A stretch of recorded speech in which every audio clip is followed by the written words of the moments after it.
Check 1 2, check 1 2. Welcome to the Athlete Institute in Mono, Ontario.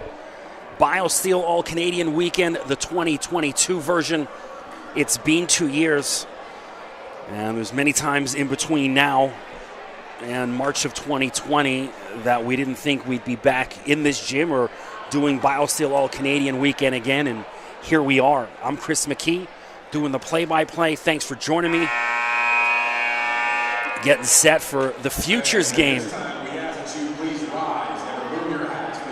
We'll do the National Anthem, and I'll pause for a brief moment.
Well, we're getting set. Team Gray to the left, Team Black to the right. We're going to find out who the starters are just shortly.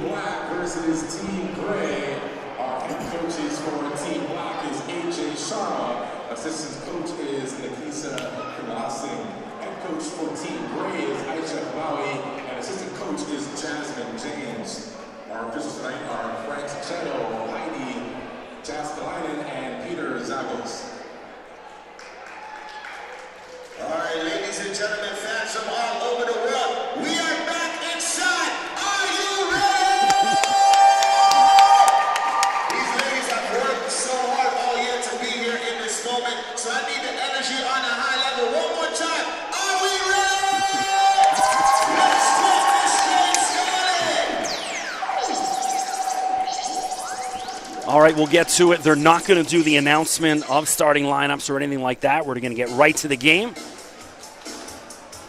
Some salt and pepper bumping in the background. So I'm Chris McKee doing the play-by-play. If you are out there watching on the YouTube stream, if there's any issues with sound, I can't read any of the YouTube comments, but you can hit me up on Twitter at Mr. McKee, MRMCKEE. If I've got any information or pronunciations wrong for any of the ladies, feel free to drop me a line and we'll go from there. So starting for Team Black, number 7, Denia Prawl. What's going on? Yeah. Number 1, Kiara Gregory. Trying to get the numbers right now. Number 12, Taylor Williams. Number 8, Eva Porter. And number 1 is Kiara Gregory. So for Team Gray, just getting a look at the numbers. Number 12, Ciara Parchment, tip-off. Number 3, Agat McKeer. Number 10, Sayan Matthew. And right off the bat, no roll, rebound, Team Gray. Ball pushed up. That's Matthew, Sayan Matthew on block from behind. Kiara Gregory. So good start to the game. Great crowd in the building so far. Shout out to my guy, Director Huss, in the building. Turnover. As Denia Prawl pushes the ball up. A lot of hype surrounding Denia. Corner 3, Ava Porter off the back of the rim. Team Gray. And that's going to be a travel called against Jasmine Bosco. So in doing my pregame notes, shout out to my guy Handel Kip. As part of the Women's Biosteel Selection Committee, helped me out with some of the info. Not a lot of info on the young ladies. These are grade 9 and 10 girls, so there's not a ton on Google or that sort of stuff. So I had to dig in, made a few phone calls, try to find out what info possible. So we're doing the NCAA times here, so 2 20-minute halves. We're not doing the 4 quarters like you would see in a regular season game. It's the FIBA rules.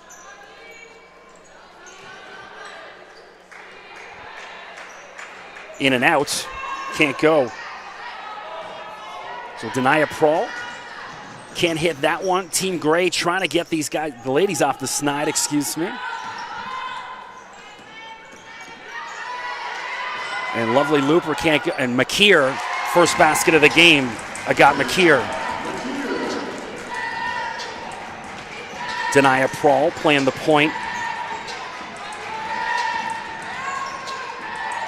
Porter thought about the 3. She's got Prawl wide open, but throws up a tough shot. And Team Black not off the snide yet. McKeer pushes it up. And a wide open lay and missed. That's Sayan Matthew. Porter for 3. Too much on that one. Ball's going to roll out of bounds. 18:23 to go.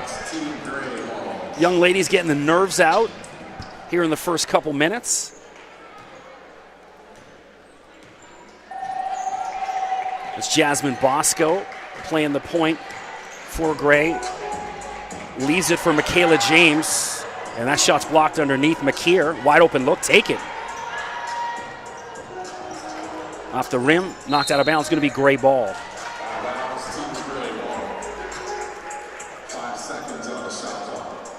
So 5 seconds left on the shot clock.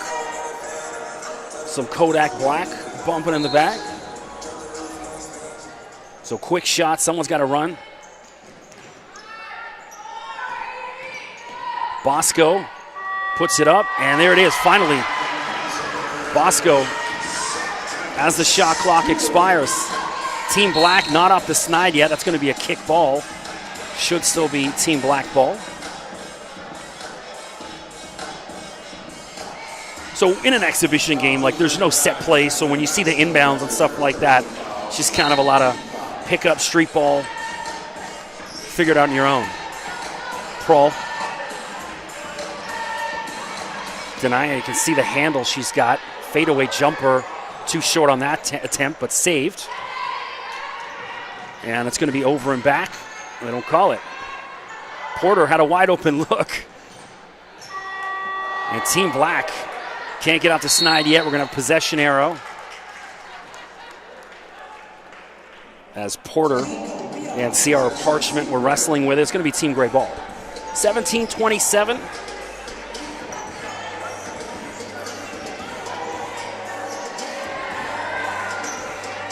That's stolen. Team Black. It's Kiana Fox. Denia Prawl. Too much. She had the shot. And finally, Porter with the first basket of the game for Team Black. Now they can settle down. 4-2, Team Gray leads.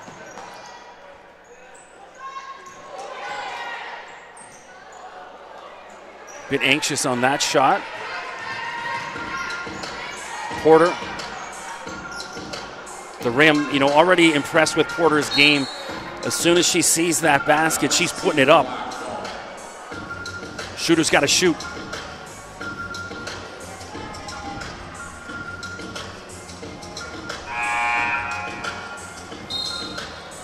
We're going to see our first substitution of the game. Coming in for Team Gray is Kamara Polidor. It's at a Notre Dame high school.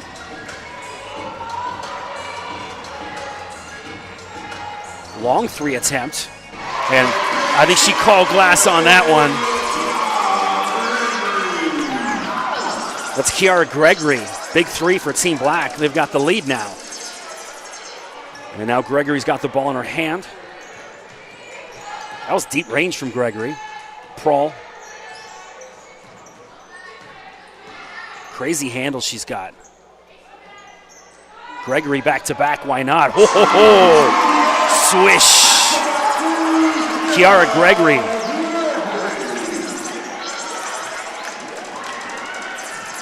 And that pass a little ambitious. So back-to-back threes, Kiara Gregory. So Kiara, a class of 2025 from Crestwood Prep. So Crestwood, over the past couple of years, has pumped out some of the best women's players in the country. Look no further than Aaliyah Edwards, still playing in the Final Four for UConn. Well, shout out to Aaliyah and her mom Jackie if they're out there watching. Turnaround off the back of the rim. McKeer with the rebound. Tempo picking up. That's got to be a foul. Ref's letting him play. And now finally, the foul called. That was Kamara Polidor. Just took a pretty good shot. Foul Team Black, number 0. Foul is her first personal foul, first team foul. So Kamara also plays for Oakville Fightus and Jewel, Canada Elite. I was looking up some videos of her on YouTube the other day and doing my game notes, and there's videos of her from when she was like 9 years old with like crazy ball handling drills. So this is, you know, her success being in this Biosteel Futures game has been several years in the making. No surprise to those around her. Substitutions. So Chantel Stewart seeing her first action, number 5. Anastasia Veljovic, she's fouled, number 10. So Anastasia, Excel Hoops.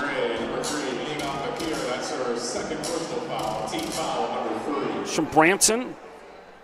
Also plays for Kia Nurse Elite. She was injured earlier this season, just getting back into form.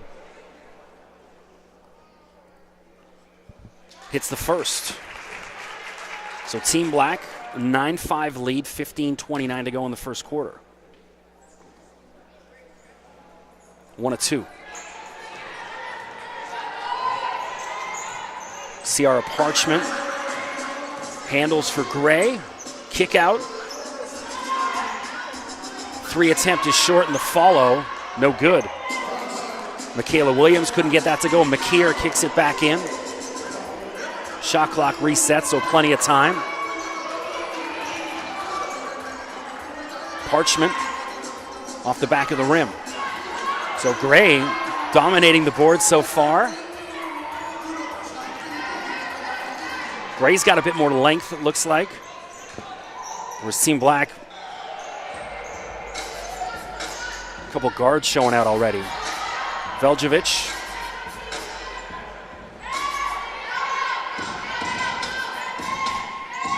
Wide open look, Patricio, baseline jumper. Air ball in the follow. Anastasia Veljovic. Or Veljovic, excuse me. I had her pronounce it for me 3 times before the game. 11-5 and dominant. What a block. It's Chloe Collin knocks that out of bounds. It'll still be Team Gray ball. Nope, foul on the play. Looks like she got all ball on that. Alas, I am not going to criticize referees in an exhibition game. They get enough of me when I'm up here calling Orangeville Prep games.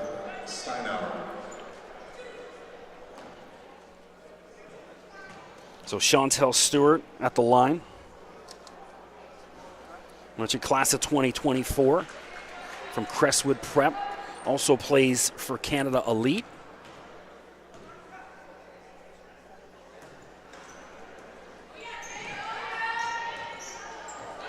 Turnover. Long three, short. It was Kyla Fowler, missed on that attempt for Team Black.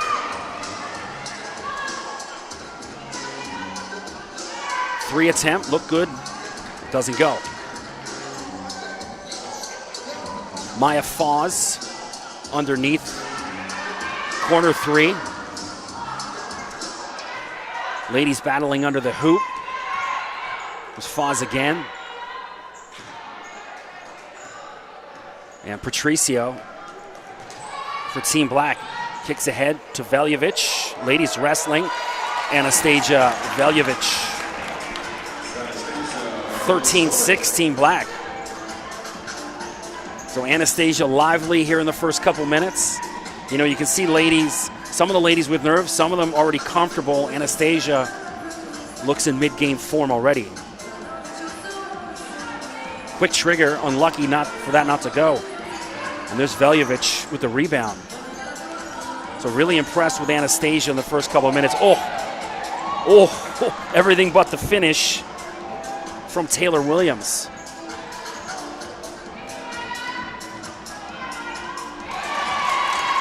Maya Foz, little contact, no foul calls.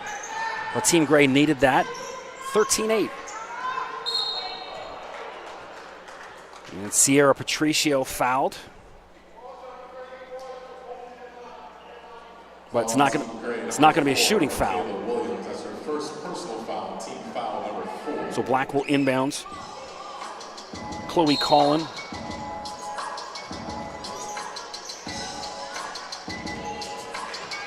Wow. Collin, baseline fadeaway jumper. It was a tough shot. It was behind the hoop.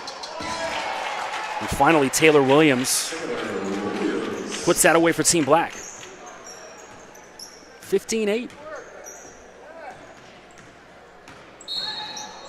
Foul called. It's going to be, who's that against? Looks like it's against Kyla Fowler.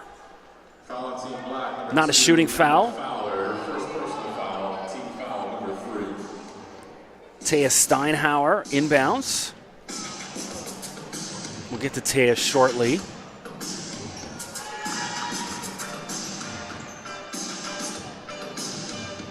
Foz. And she had Steinhauer breaking to the hoop, but didn't get it to her. And shot clock was expiring. Veljovic rebounds. So Anastasia playing on a different level than many of the other ladies here in the first couple minutes. Corner three, Taylor Williams. Well, Taylor out of Markham Prep, also known as Bill Crothers. Scooped, looked all ball, but a foul called against Team Black.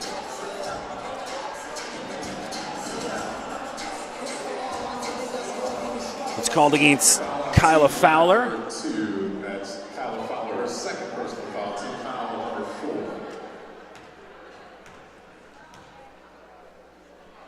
Gray shooting a couple free throws, missed the first.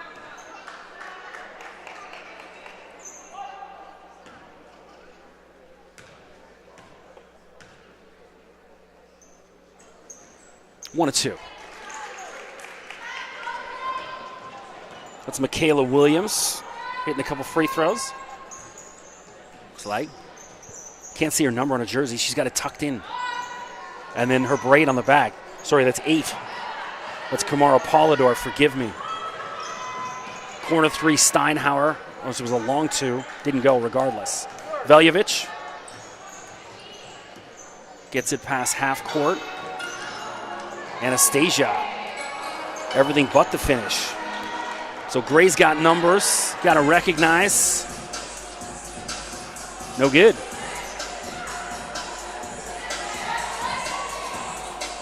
Veljovic, pump fake, and she's getting mugged. Not a shooting foul, I don't believe. It was done before the act of shooting. Foul on Team Gray, number 6, Maya Foz with the foul. Her sister Kiana Foz, number 0 on Team Black. Colin will inbound underneath the hoop. Almost stolen.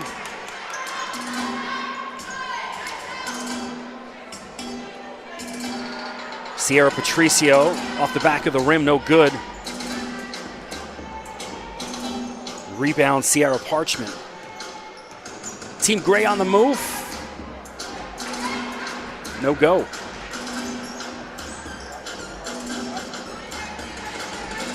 Could have been a double dribble. They're still fighting for it now. Possession arrow is going to favor Team Black. So a bit of a break, but no turnover. Team Black doubling up on Gray right now. 18-9. 10 minutes, almost 10 minutes done in the first quarter. Good atmosphere in the gym. The boys team for the main Biosteel game sitting behind the scorers table, as well as all the ladies. And now mass substitutions. So he's speaking about this, I was watching the March Madness, and St. Peter's obviously made their magical run to the Elite Eight, knocking off Kentucky and going all the way in crazy.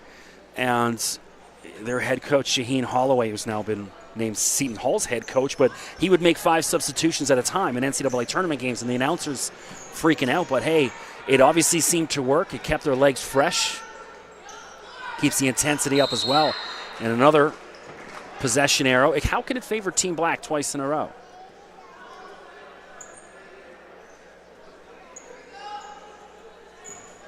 Alaska, Gray will inbound underneath. Parchment.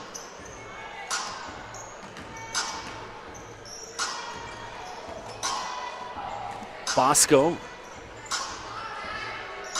Ooh, finally. Sierra Parchment from 3.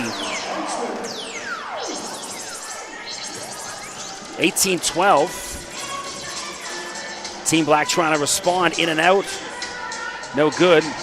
Denia Prawl for Team Black. Denia with that fadeaway. Very Kobe-esque. Love it. Good ball movement from Black. And Gregory, my goodness. Kiara Gregory, 3 threes in the first half. Hey, if you're Team Black every time down, just feed Gregory. A response from Gray. Looks like Michaela James.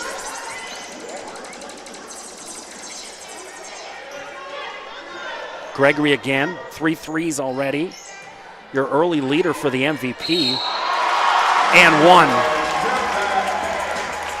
That's Mildred Dubois, first basket of the game. Fouls on Team Gray, Sierra Parchment. That's her first personal foul again. So Mildred from Excel Hoops also plays for Oakville Vitus and Kia Nurse Elite. It's a grade 9 student.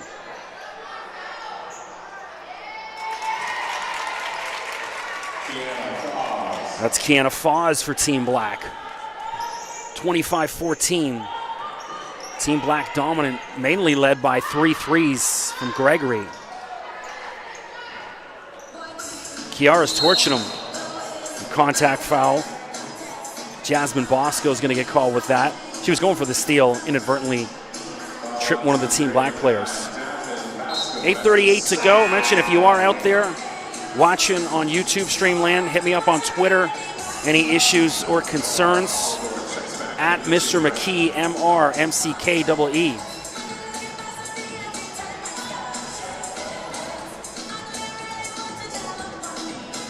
Lovely little floater, Kiana Foz. So Kiana's starting to heat up.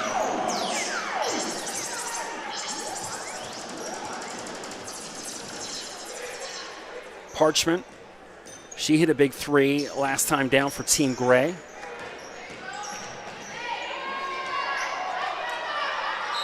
And again, Ava Porter's been involved in, I think, 3 possession arrow balls, wrestling it away. So the hustle's still there, even though it is an exhibition game. Time it on the floor.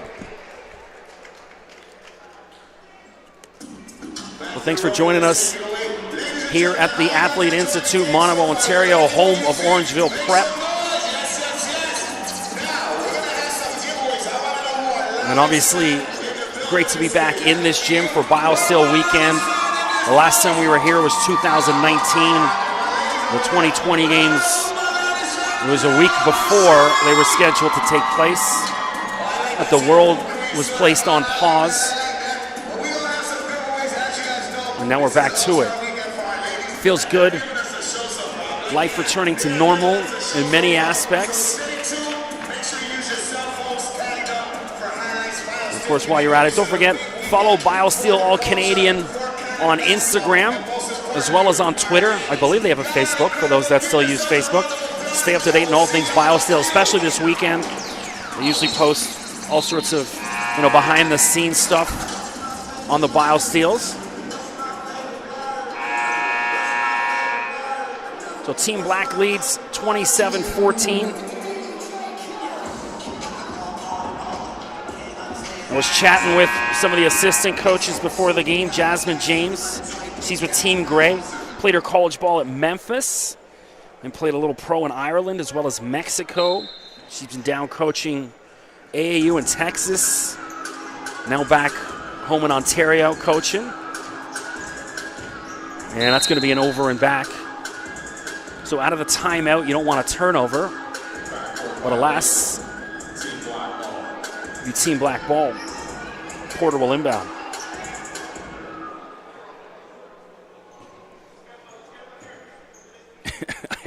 I was chatting with Ava before because I was trying to make sure everyone's pronunciation, any info about the girls. And I was having a hard time getting what intersection even Ava Porter. I said, "You from Toronto, whereabouts?" She says, "I don't know." Eventually got Wilson and Avenue Road area, so we got there. I have a teenage son myself, first-year university student. So I know sometimes you gotta, it's like pulling teeth to get answers out of some of the kids, but hey. Prawl saves it, but looks like she touched out of bounds as she was going out of bounds. Denia Prawl, number 7 in black, just a grade 9. So most of these ladies, grade 9 or 10. Too much on that attempt. It's Michaela James too strong. Gregory, and she's fouled. That's actually not a bad foul because if Gregory gets by her, she's got Dubois underneath the basket wide open. Prawl. Spin move. Denia Prawl. That's delicious. What a move.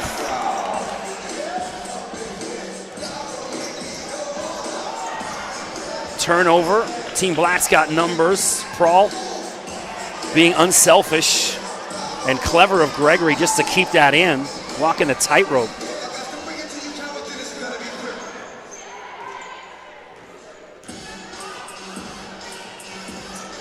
Some DMX going in the back. RIP DMX. And Sierra Parchment, little baseline jumper. So Sierra from Whitby. The Donald A. Wilson up on Rossland. I know the school well because I played soccer in the Whitby Soccer Dome directly next to it. Denia Prawl. What a handle, my gosh. Oh, a little bit too much mustard on that one, but hey, that's what these games are for. Feet inside. Hopefully finish. Sayan Matthew.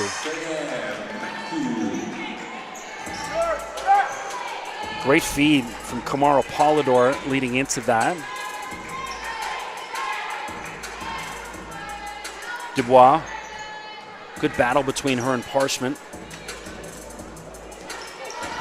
Push it up. Got a wide open lay-in. Can't miss that one. So Team Gray creeping back in. That's Sayan Matthew, back-to-back buckets for Sayan. Lead down to 9. Gregory almost turned that over. Mildred Dubois and blocked by Parchment. She can't believe it. Thought she got all ball.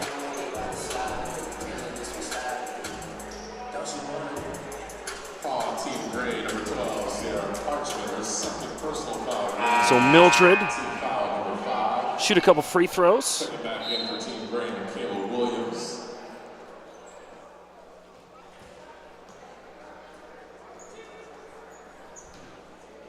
And Mildred, also out of Turner Fenton Secondary School.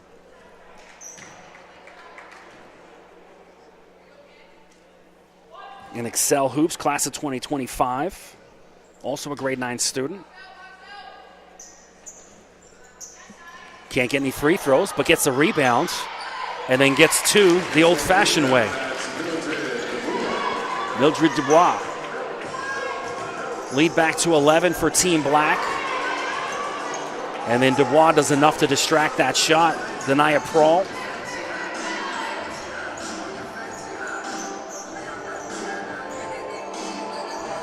Prawl directing traffic.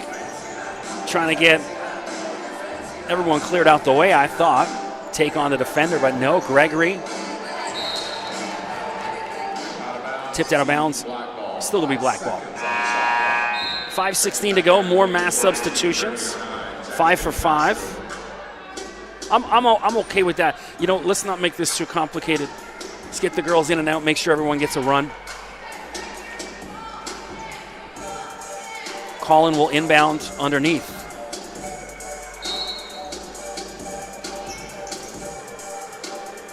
Anastasia had it knocked out, and time expires. So the subs coming in, not aware that the shot clock was down. And Veljovic messing around with it too much. Team Gray ball. And it looks like Colin got a block on that, got a finger on it.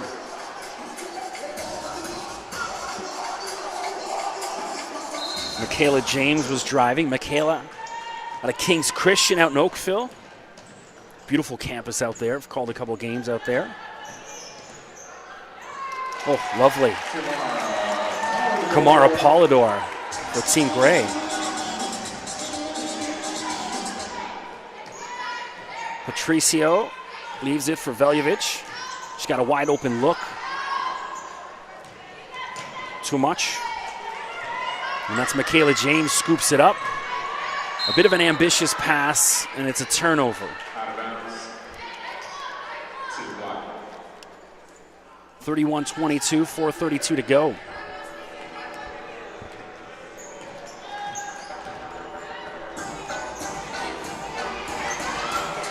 Anastasia and gets her own rebound or gets her own turnover and puts it away.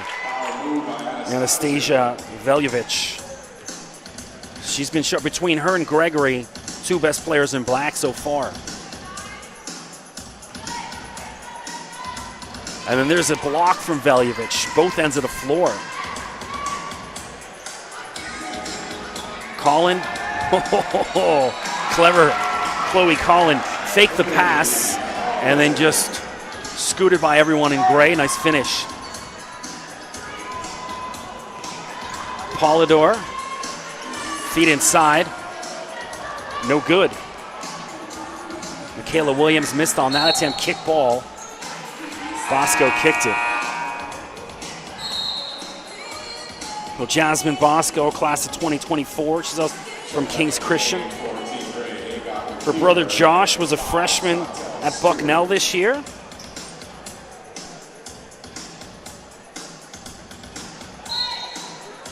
And a little ticky-tacky foul on Chantel Stewart.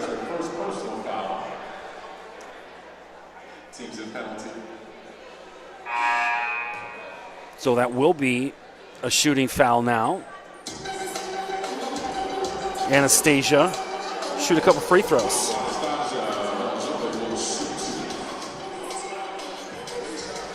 Mention out of Excel Hoops. It's a fairly newer program, well, at least new to the OSBA, where I've called games. I think they came in, 2019, just before everything shut down.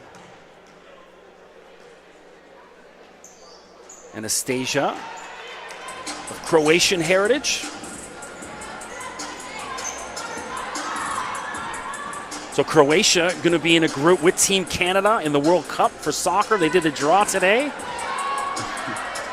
That was on TSN. And shout out to TSN, of course. Don't forget, check out the Biosteel games at noon for the girls on Sunday on TSN. And I believe 3 p.m. is the boys game on TSN.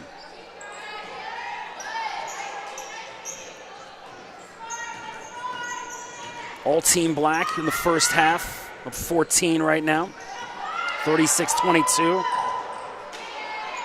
McKeer trying to follow, and Colin comes away with it. Kyla Fowler wisely holds things up, excuse me. Sierra Patricio. Oh, clever little 1-2. Sierra Patricio with the feed from Taylor Williams. That's lovely hoops right there. And Team Gray with the response.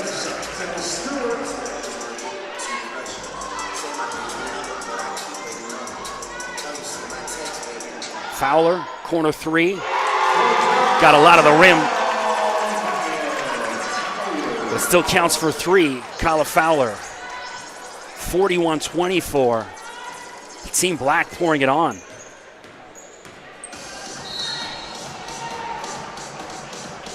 Michaela James driving to the hoop and fouled.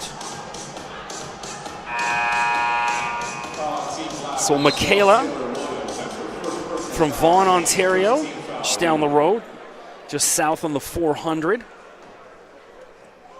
from where we are, up in Mono/Orangeville. When she plays at Markham Prep, also known as Bill Crothers, which is an amazing facility up in Unionville/Markham. I've called a couple games, both boys and girls games, over the years at Bill Crothers, and been up there for soccer many, many times. Great facility.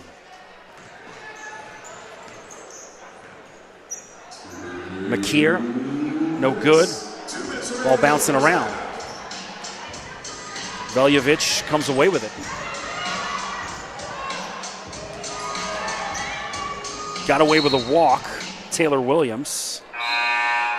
And it's still going to be Team Black ball.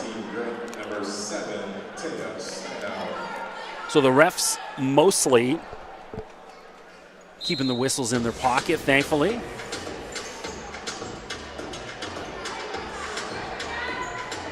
Sierra Patricio, and denied on that pass. Not over and back. Fowler gets it over, leaves it for Colin. Chloe gets her own rebounds. Chloe looking for the foul, but no good, but it'll still be Team Black ball.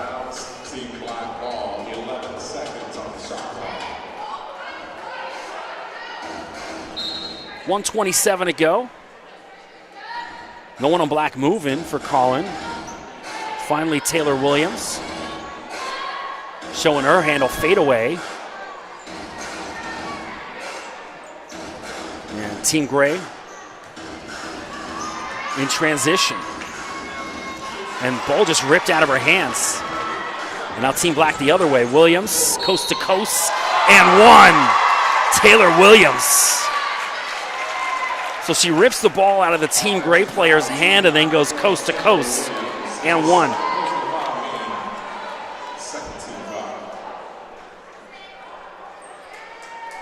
Did they count the back? No, they didn't. What? Taylor's like, what's going on? I'm confused too. All right, Taylor just confused his eyes. She was lining up to shoot her free throw to convert to 3. Wide open look. Bosco off the glass. Jasmine Bosco. With Jasmine from King's Christian.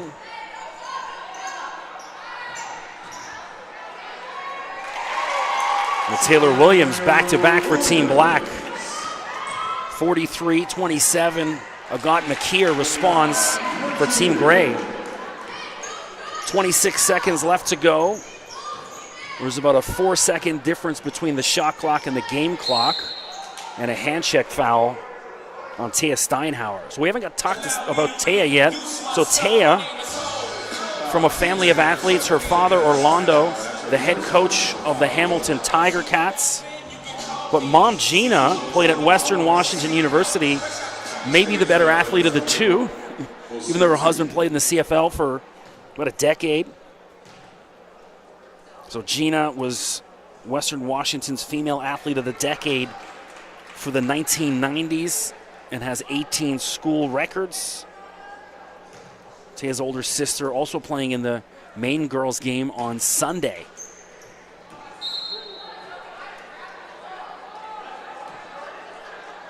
.3 to go. Shot clock turned off, so Team Black can hold for the last shot if they want. Taylor Williams has been really impressive over the past 10 minutes. Fowler off the glass, no good. Steinhauer. And the buzzer went a little premature, but alas, no good. So at the end of the first half, Team Black, 43-29 lead. So of course, a bit of early jitters in the first couple minutes for the ladies on both teams, and the coaching staffs even, and me. Everything settled down, and now we got a game.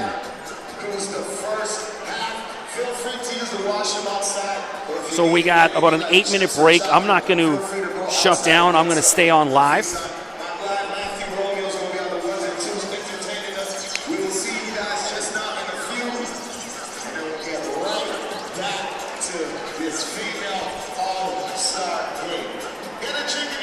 So, of course, coming up next at the end of this game, the boys' futures game. When you think back to some of the boys' futures games a couple of years ago, you know, with the likes of Josh Primo, who was then with Lincoln Prep out of Hamilton. Now Josh went on to an amazing year at the University of Alabama and then was drafted 12th overall by the San Antonio Spurs and playing his rookie season in the NBA. Also guys coming out of that futures game, Shaden Sharp, #1 recruit this past year, signed with Kentucky, has yet to play a game and may not even play a game for Kentucky. He's practicing with the team, but there's some thought Shaden may declare for the NBA draft. Zach Edie just finished his junior year, I believe, with Purdue. Helped the Boilermakers to a deep run this year in March Madness, the 7-4 Edie. I remember seeing Zach as like a 14-year-old up here, and I'm just amazed at how much his game has grown.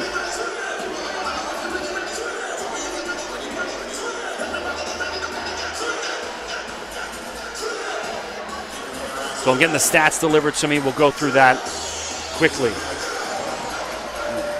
Thank you so much. So I'm going to write down. These are their first shot point totals. So who's leading? Taylor Williams with 12. I'm going to write that down.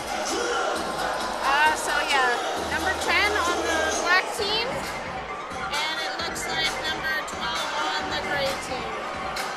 Oh, there we go. Where's the point totals for the Team Black? Team gray? Oh yeah, Team Gray. Team black is down here. Okay. So we've got, oh sorry, I apologize. St. Oh, there we go. Yeah. Okay. Yeah. So we got 2, 4. Well, she's got 8. Anastasia's got 8. Okay. 3 threes. She's Yes, killing I it. got that. Yeah. 12. So Gregory's leading with 12. And that'll do. Yeah. Okay. Thank you so much. Yeah. So Kiara Gregory leads with 12 points. Those 3 threes.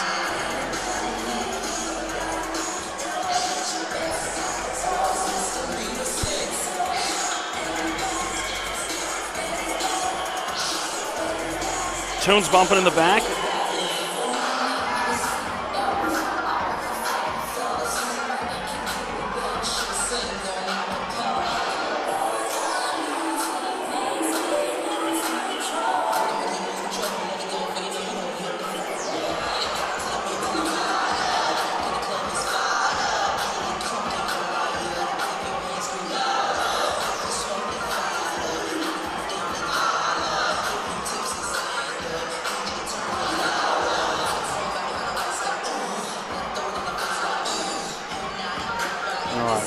Put on pause for a minute.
Well, welcome back. Getting ready for the start of the second half. All team black in the first half, 43-29. Kiara Gregory led with 3 threes.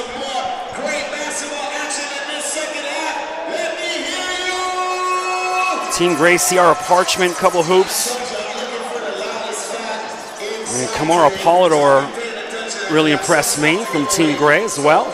So back to it, I'm Chris McKee, 20 minutes to go. And of course, don't forget the boys' futures game coming up at the end of this. Tomorrow, my favorite part of this is the slam dunk and three-point competition Saturday night. The dunk competition, usually crazy. I did the last one back in 2019. Jacoby Neath is the winner. Jacoby now playing for the Wisconsin Badgers. Originally played a couple seasons at Wake Forest, but then when Danny Manning, his head coach, was fired, he transferred over to Wisconsin. It's funny because Jacoby was a key figure in that big Michigan-Wisconsin fight at the end of the season that got Juwan Howard suspended for 5 games, and Jacoby got a game himself for being involved in that. So, a lot of Biosteel connections out there. Denia Prawl to Porter. And Ava rolls that one out of bounds. It's going to be Team Gray.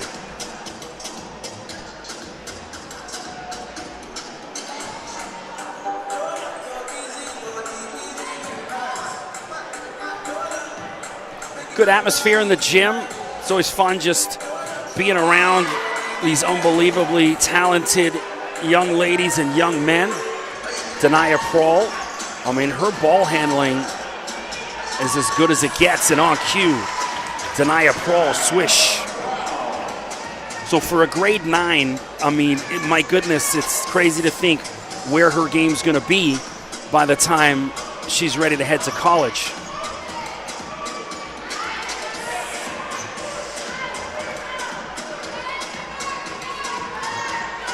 So shouting with Denia before the game. She's trying to go back-to-back. Can't get it to go. But I was asking her, hey, did you go to another high school before the one you went to? She was like, no, I was in grade 8. So that's how young some of these players are out on the floor.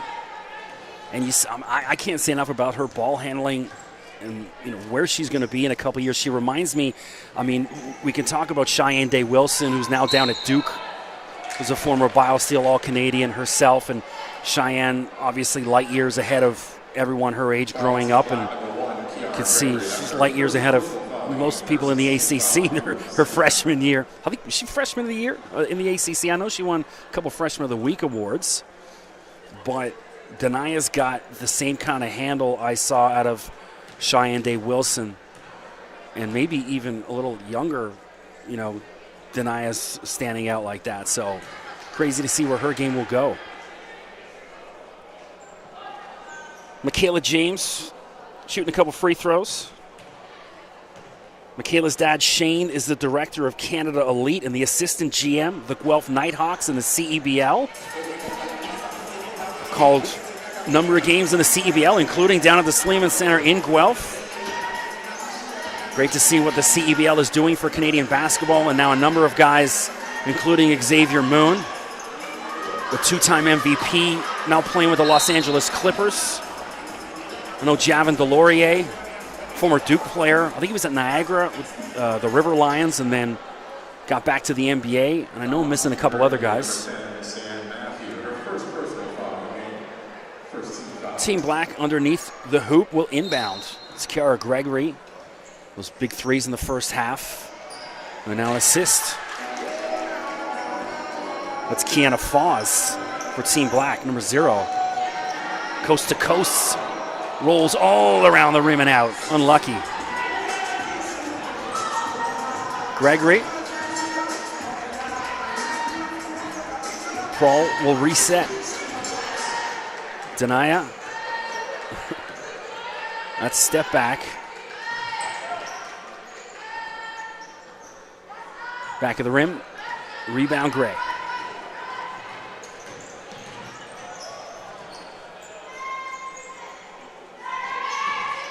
A lovely feed.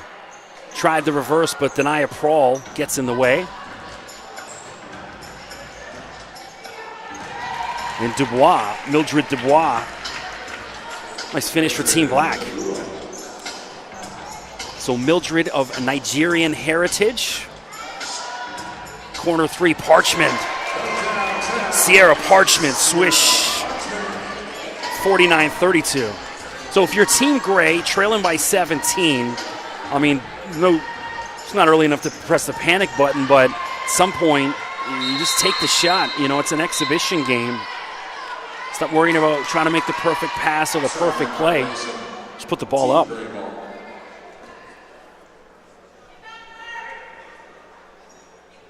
So a reasonably warm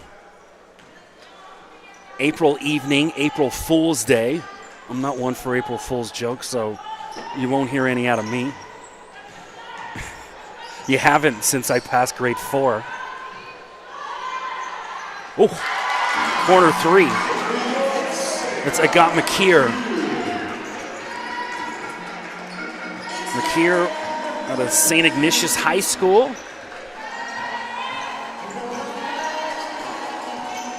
From Thunder Bay, Ontario. She played in South Dakota as well before moving back to Canada.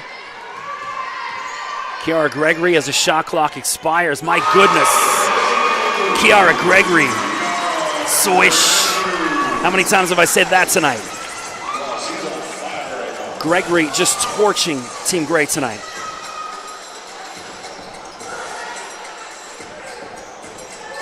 Four threes for Gregory. Parchment. And one. Ciara Parchment. So Parchment back-to-back for Team Grey, and she'll try and convert the three-point play. So Ciara leads the Jewel League in both scoring and rebounding. You can see why. Outstanding athlete. She's got the size as well. She's from Whitby, Ontario. She's about 30 minutes, 35 minutes east of downtown Toronto in good traffic. In bad traffic, it's about 2 hours. Those familiar with the Toronto area will know. Fowler. Yeah, bodies flying everywhere.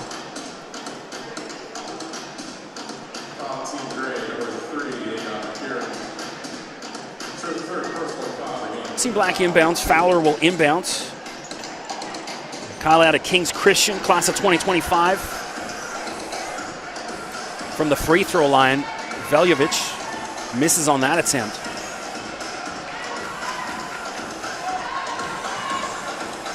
Oh, what a feed inside. And that's Cyan Matthew, but the feed from Michaela James. She went coast to coast. The last minute just left it for Matthew. Anastasia picked up her dribble, maybe a little soon. Colin bails her out. Chloe trips up, leaves it back, shot clock at 3, and turnover anyway.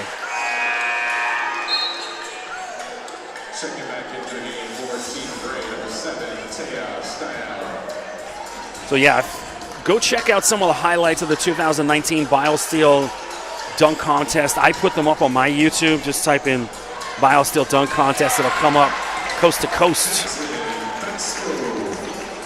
It's Team Grey responding.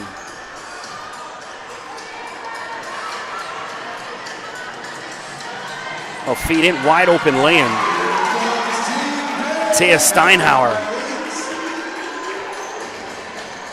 Chantel Stewart with the previous basket. She had the steal and the assist on that one. Veljovic, and denied by Parchment. So Sierra getting it done on both ends. Lead down to 10.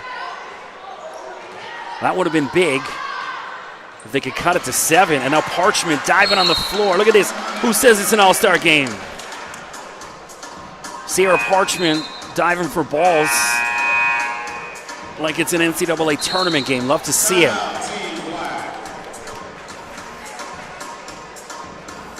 So lead has been trimmed significantly down to 8. 52-44, the scoreboard just caught up.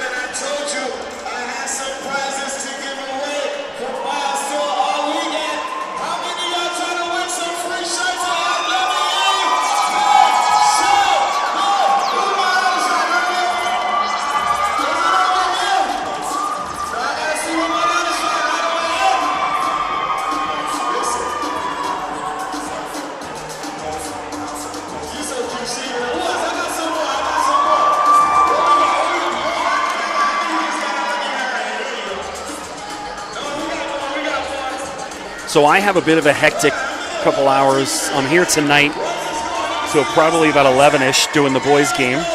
And then you can hear me on the radio tomorrow morning starting at 6 a.m., which means I'm up at about 4:45. I'll be doing News Talk 1010 traffic and about 4 or 5 other stations. I don't even know because I don't normally do the 6 a.m. shift. I normally do the afternoon, but I had to switch with someone in order to do the dunk contest and the three-point contest. Back to it. Lead down to 8. Team Gray chipping away. And we got a ball game, folks. Oh, what a look. Veljovic, and then no finish from Williams. Lead was 17 at one point. Now down to 8. And that could be a travel. Looks like she slipped, but they're calling a foul. Chantel Stewart will shoot some free throws. So Chantel, over the past couple minutes, huge for Team Gray to help them dig out of that hole. Chantel, Crestwood prep player, also with Canada Elite.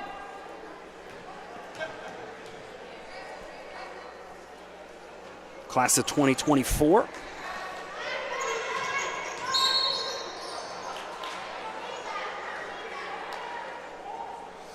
So foul call, Team Gray. Taya Steinhauer.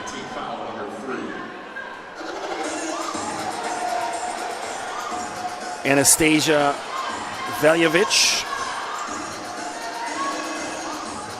And Sierra Parchment defense, just too much. The pass ahead, too much as well.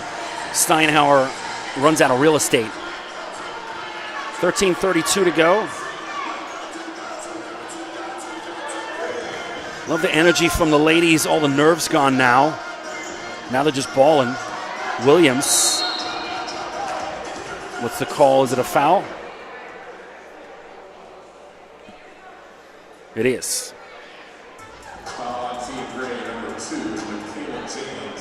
Are we shooting? We're not shooting. It's just an inbound. Veljovic will inbound.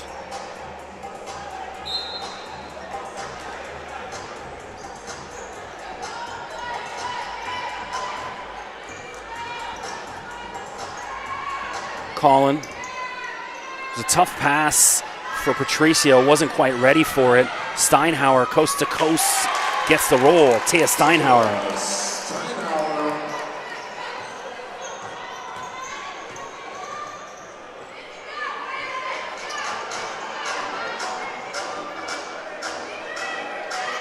Veljovic looking for help. Colin leaves it for Williams. Looks good. Lovely. Taylor Williams rolled around every bit of the rim. Drops in for 3.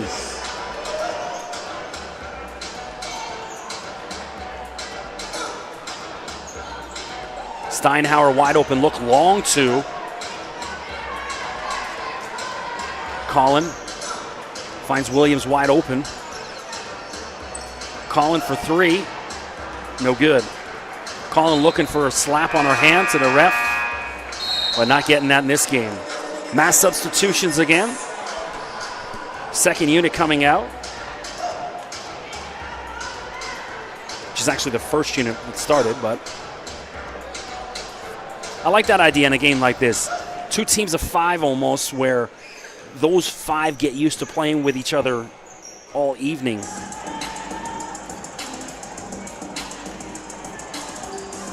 Good effort, but can't go. Denia Prawl in transition for Team Black, and Parchment blocks it again. Coast to coast, easy lay-in, Jasmine Bosco. Bosco, one of the top guards in the class of 2024. CY right there. Yeah, a bit of a mugging. Maya Foz just grabbed a hold of Kiana Foz, her sister. So I'm sure that's happened in the driveway a few times before. 55-49, Team Gray creeping back in. They were down 17. Thank goodness, because now we can focus on the game.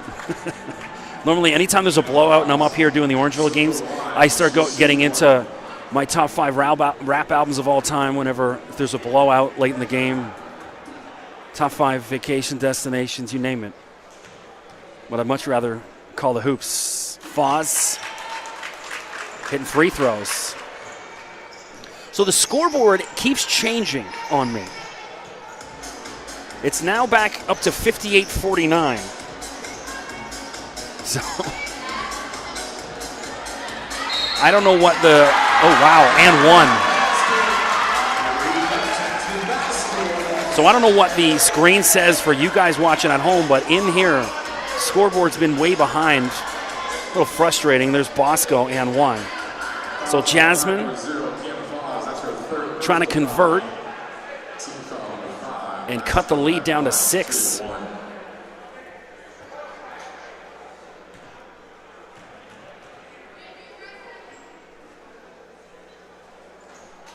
In and out. Kiara Gregory, 4 threes. And now she goes coast to coast and 1. Kiara Gregory. Well, she's having a night. My goodness.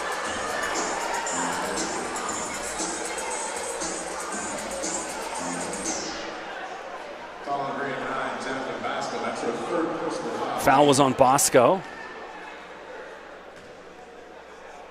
And Gregory trying to convert. Can't get it to go. Looks like it's going to be gray ball. Parchment will inbound. No, they're giving it to Black. Ciara looked a little disappointed.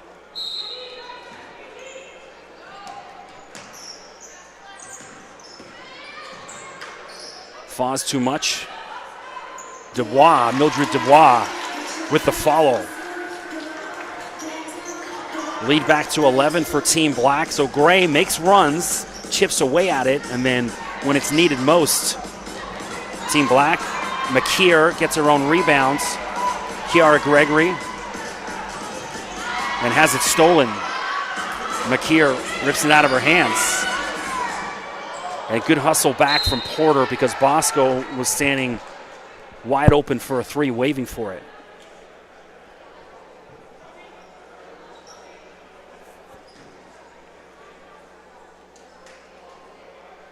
.48 to go.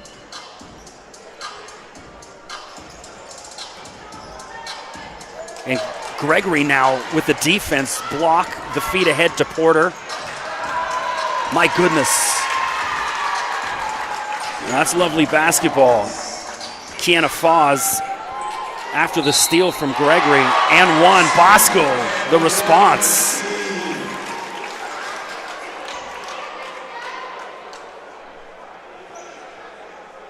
So Kiara Gregory, my new idol, she's been outstanding for Team Black. So many impressive ladies on the court. Bosco, one of them. Too much. And Dubois with the rebounds. Gregory blows by a couple defenders and is fouled. Chantel Stewart got a good chunk of Gregory's hand.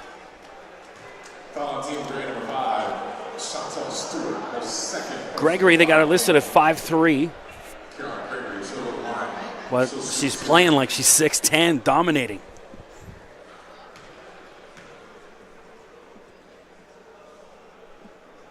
Packed house, great to see.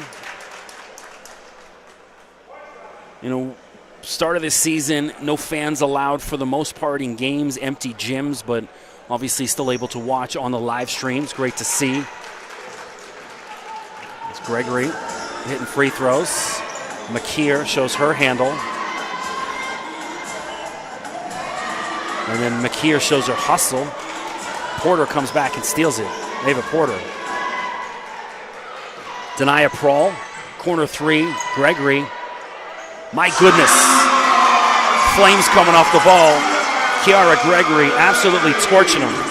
5 threes so far. And I say so far because expect more to come.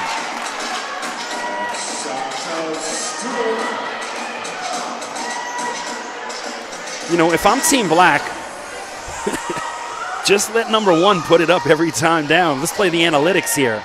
Denia Prawl showing her handle, undresses everyone, and then a possession arrow. Parchment got in the way. So Kiara Gregory, just as Team Gray starts to creep back in, Kiara Gregory having none of it. 69-55, 9:33 to go. So, of course, big thanks to Biosteel for being a part of this, and TSN. I've got my Biosteel juice right next to me. What am I drinking? What flavor? White Freeze. I like this. I like the pink one, but I haven't seen any of them lying around the gym just yet, so I will get to it.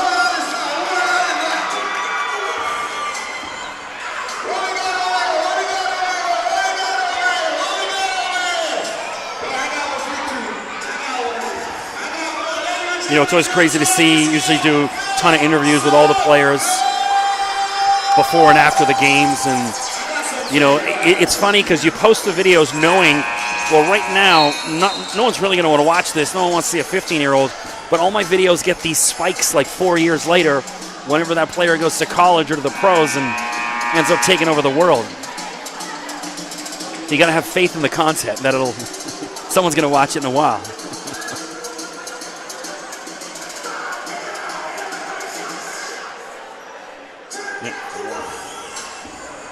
Some DJ Snake, Lil Jon.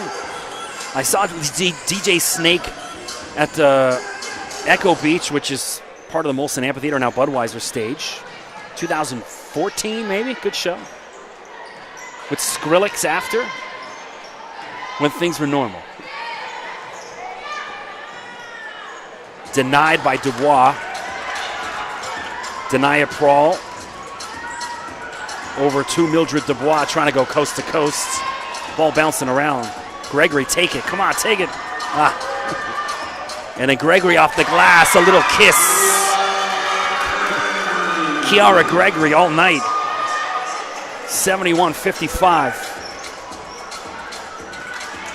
And the air ball response. So, if I have to pick team MVP, I don't think it's going to be too hard right now for Team Black. All Gregory. And if Gregory doesn't get it, I'm going to go Kanye like he did to Taylor Swift and go up on stage. Foz for Team Gray. Sorry, Team Black on the other end. 73-57, Black opening it up again. Porter thought about it and is tripped up. Bosco not too happy about it, and I'm kind of with her because it looks like Porter almost initiated the contact, so I understand Bosco's frustration. Foul on Team Gray, number 9, Jasmine Bosco. That's her 4th personal foul game. Porter, another one of the Crestwood ladies, also plays for Kia Nurse, Canada.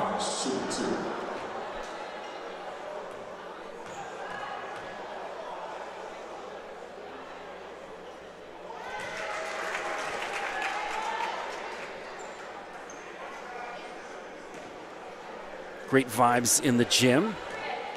I'm not too many celebrity spottings just yet. There usually is for the dunk contest.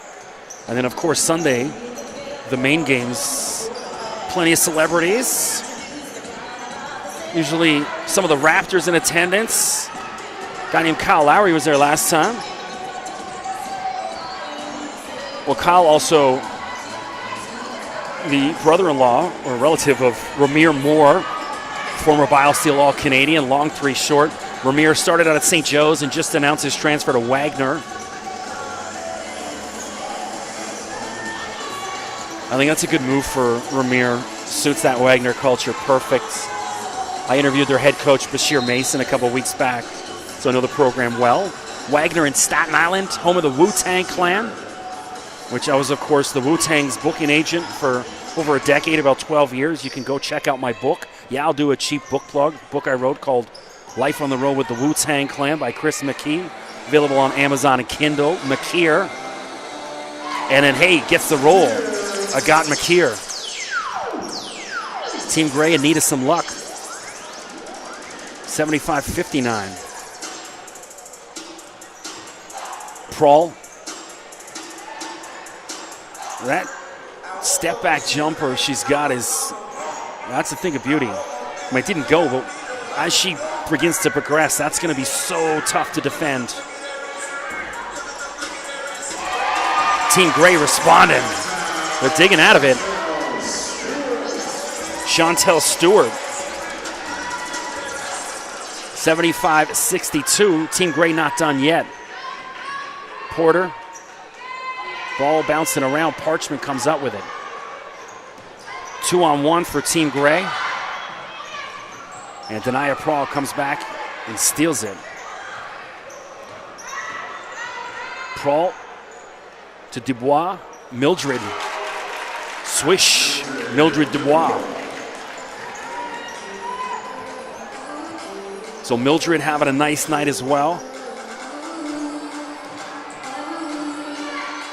When you think of, the things these athletes have gone through over the past 2 years, Prawl, pump fake reverse underneath, Denia Prawl. Lovely. When you think of what they've gone through, the training in empty gyms or empty courts, sneaking onto courts because some of them closed all throughout Ontario and across Canada just to stay in shape. Gregory, unselfish. And they can't finish. Kiana Foz denies Gregory of another highlight. So credit to all these ladies and coaches out there. Seasons on, seasons off. Kiara Gregory, little finger roll. Add that one to the highlight reel. Kiara Gregory.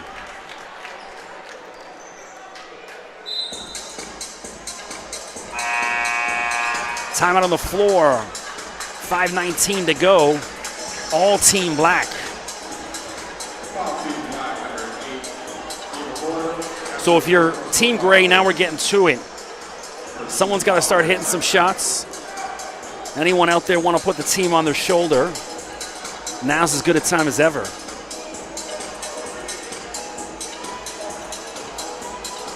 Mention if you are out there on YouTube stream watching, any sound problems, name issues, I'm not saying it right. Bosco for 3, too much. Hit me up on Twitter at Mr. McKee, MRMCKEE. Make sure I get it right.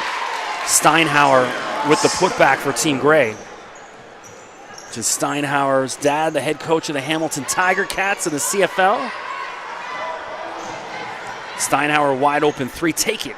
In a game like this, take the shot. Bosco took about 7 steps, but hey, it's all good. Sierra Patricio leaves it for Colin. Colin turns it over. Easy lay-in. Jasmine Bosco. So I mentioned Sierra Patricio. She just got back from the Philippines, trying out for the Philippine national team. Hopefully all went well.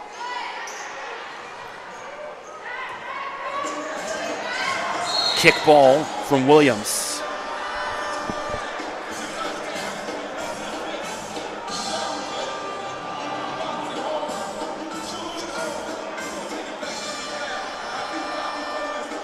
Just over 4 minutes to go. Talked about this off the top. We're doing the 220s NCAA style just for Biosteel.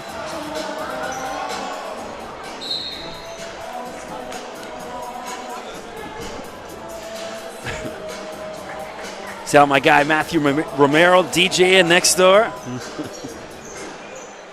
Bumping some Wu-Tang in the back. And he couldn't even hear me talking about the Wu-Tang stuff, so that's just a well-timed drop. I got a giant steel pillar between us, so. Bosco, lovely lay-in. So Team Gray chipping away. 3:35 to go. 81-68. Anastasia leaves it for Fowler. Williams, long three, off the front of the rim, but Veljovic picks it up. Fowler, too much. Looks like Team Black ball hit off Bosco's foot and went out of bounds.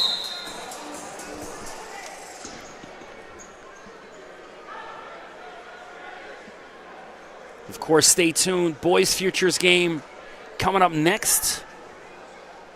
Definitely want to tune into that. The three-point slam dunk contest Saturday night. And, of course, tune into TSN Sunday at noon to watch the ladies' game. At 3 p.m. to watch the men's game. And shot clock ran out. I was a little confused with that. Shot clock violation. Ah, that's right, because it went off Bosco's foot, so the shot clock didn't reset.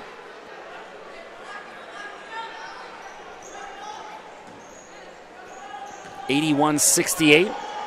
Bosco.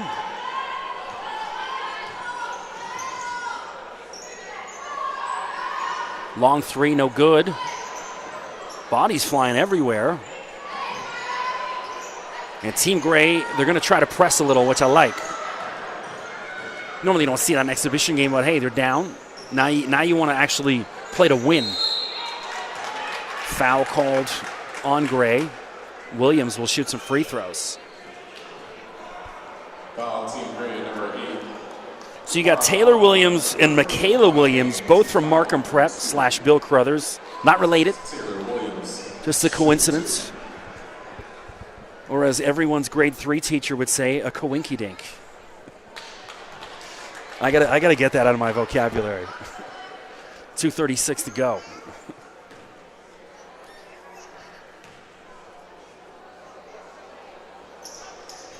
Williams can't hit the free throws, but Dubois down there comes away with it. And Veljovic goes to the ground hard. A gasp in the gym, but she looks all right.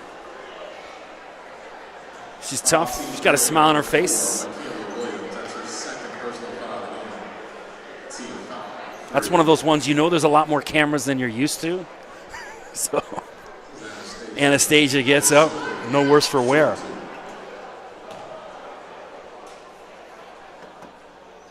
Anastasia Excel Hoops. Another one of the Kia Nurse players. I got to go check out this Kia Nurse elite team. It seems like every superstar player is coming out of that program, so give me something to do this summer. Bosco shows her handle. Wow. Bosco in the roll. That's delicious. Jasmine Bosco lead down to 12. Wide open, Mildred Dubois can't get it to go. Gives Team Gray some life here with 2 minutes left. And then Veljovic denied. Excellent block. No foul. Good call from the ref. Leave the whistles in there. Anastasia just put the hand up, had position.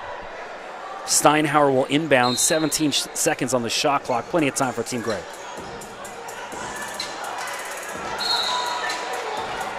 And that was Dubois this time knocking that out of bounds. So Chantel Stewart, she's listed. Can't be 5'8". It's got to be shorter than that. Bosco. You see she wants this herself. Kicks it out of bounds. Ooh, she got away with one. I thought that went off Bosco's leg.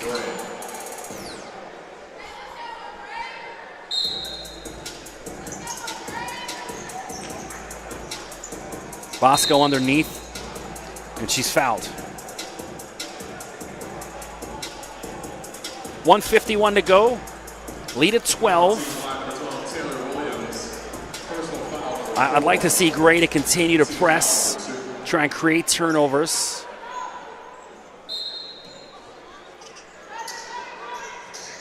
Steinhauer inbounds to Bosco. Oh, what a pass, but the finish not there from Foz.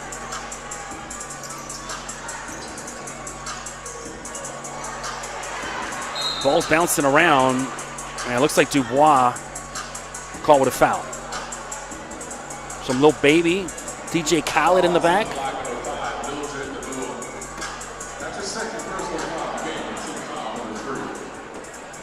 Gray will inbound. You want to see a bit of urgency.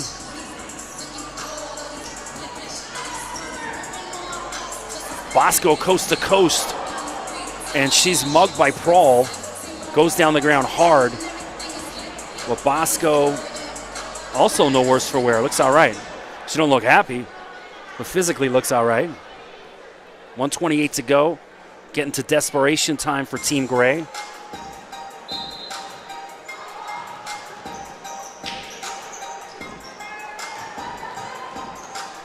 And there's a turnover. Williams, and she's fouled.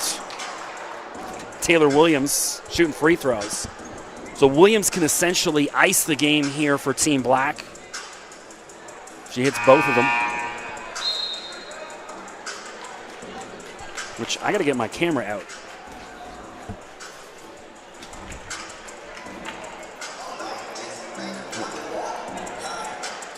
Some DeBaby in the background. I went to go see DeBaby December 2019. I've talked about this 100 times during the Orangeville games.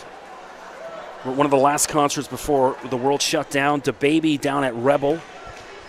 And Drake came on stage to do, what's the Rick Ross song? They did it together. You know, where should I even really start? I don't want to use the curse words, but I stood next to Drake for about 30 minutes in the VIP before he went on stage, and there's my name drop of the day. Williams hitting free throws, leads at 14. You got to see some threes here for Team Gray. In and out.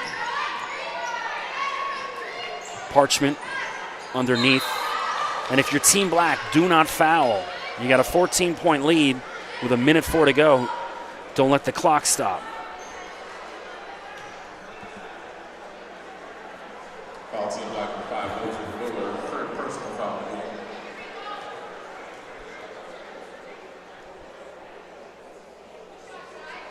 Sayan Matthew, the free throw line. Her uncle Jelani, well-known trainer for many of the players in Ontario. Lead to 12. If you're Team Black, milk the clock.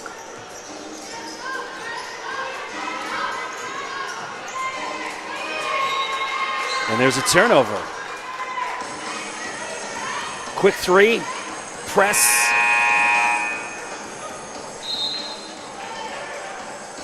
Timeout, Team Gray. So Team Gray wants a timeout. 53-5 to go. All right, ladies and gentlemen, we've come to almost 1 more minute left on this game. I'm taking minute on this side. I want to know who's the loudest fan on this side. Who is that? My ladies and gentlemen, let me see. The awesome in-house MC.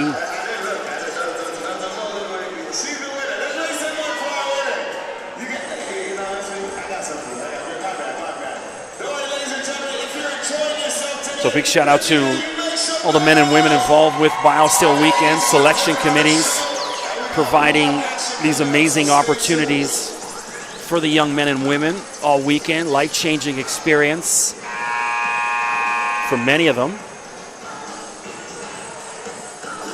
You know, you go talk to those women now who've gone on to play,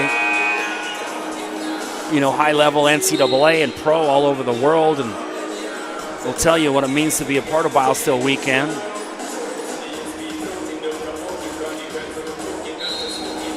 Some Sean Paul in the background. For those that didn't know, Sean Paul actually lived in Toronto for a little bit in the 90s. So although he is Jamaican, he's still a Toronto guy. Shout out to Director X, formerly Little X, produced a lot of Sean Paul's amazing videos over the years.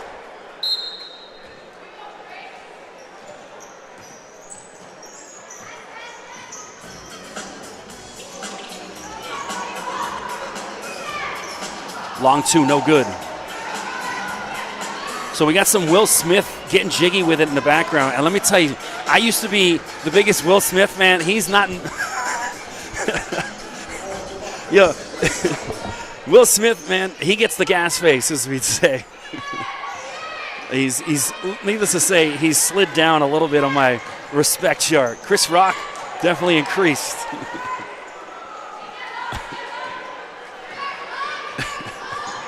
Denia Prawl. Lovely finish, Denia Prawl. And that'll do it. Team Black dominant. They allowed Gray to creep back in early in the second half and then put an end to that. Kiara Gregory, just outstanding. She has to be the Team Black MVP. 1.2 to go.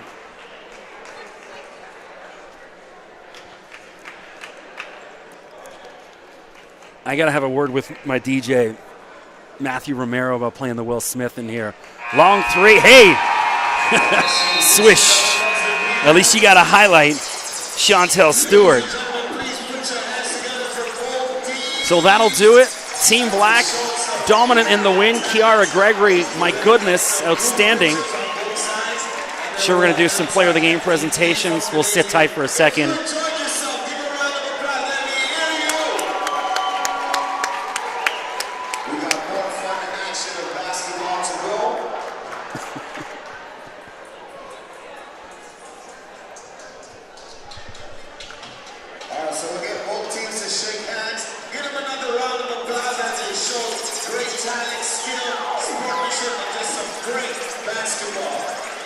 I haven't been provided what any kind of post-game agenda is, so I'll just hang tight for a sec.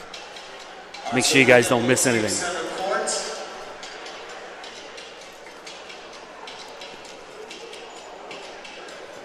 Of course, stick around, the boys' game coming up. Immediately following this. MVP for Team Gray, number 9, Jasmine Bosco. So Bosco, the MVP for Team Gray.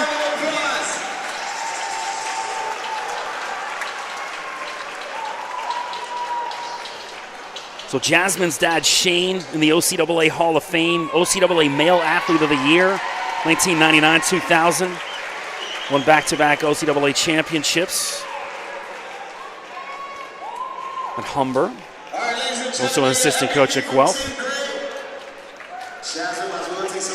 I just did the OCAA Women's Volleyball Championship last week. Awesome experience. Humber took home gold over Mohawk. It's out at Durham College in Oshawa.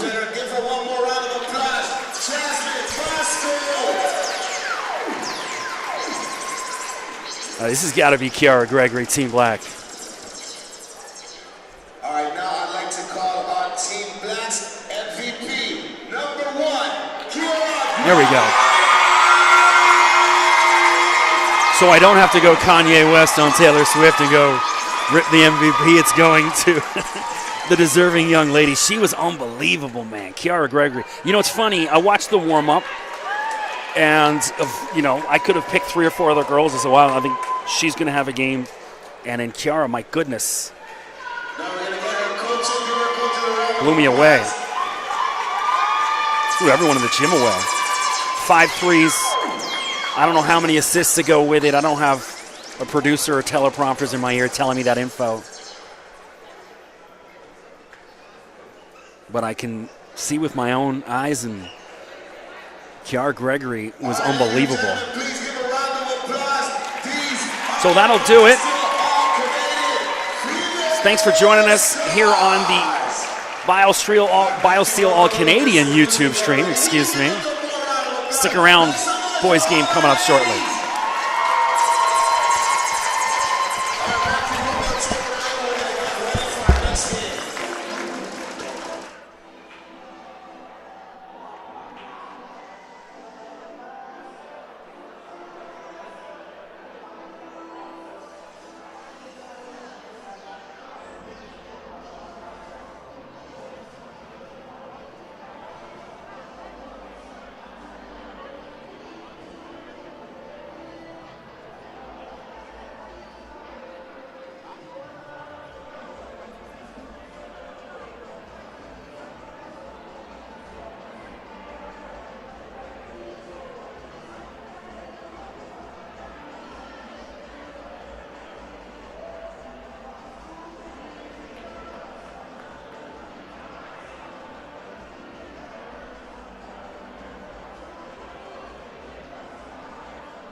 Omar Miles. Assistant coach is Javal Miles.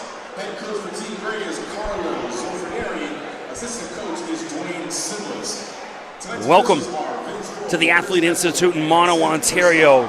Biosteel All-Canadian Weekend 2022 version. I'm Chris McKee doing the play-by-play. The boys' futures game. Team Gray to the left of my screen. Team Black to the right. Some of the best young players in the country on display here. We can go back to Biosteel futures games of the past. Josh Primo now with the San Antonio Spurs out of this game. Shaden Sharp, number one recruit in the country, signed with Kentucky this year, considering declaring for the NBA draft. May have happened today while I was here if it's on Twitter. Zach Edie down at Purdue. Literally dozens upon dozens. Leonard Miller, the number one recruit in the country this year, coming out of Canada in a Biosteel futures game of the past. Elijah Fisher, one of the top recruits in the country as well. All of these guys, Biosteel futures game alum. Enoch Boachi, how do you say it, Boachi? Down at Arizona State. Too many. So excited for this one. I'm going to be pulling up a couple different guys in the booth with me. Hopefully get my guy Wes Brown from the Monday Morning Scouting Report. I asked Mike DeGiorgio, the head coach at Royal Crown, to jump up for a few minutes. Maybe see if I can get Tony McIntyre to do a few minutes with me as well during the game. So we're going to get to it out there on the floor. Big guy in black, you want to be aware of Matt Dan, 6'10". He's playing center. Number 15 in black, number 10 in black, Nishan Singh.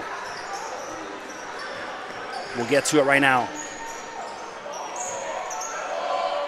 Quick three off the trigger. Singh comes away with it. Team Black in transition. Pull up, corner three. In and out. That was Mark DK, missed on his first attempt. Gray down the other way. So we're playing 220s, the NCAA version, not the FIBA rules, where it's four quarters. I like the 220s anyways. Looking for help, stolen. That's Austin Good, Team Black with the steal.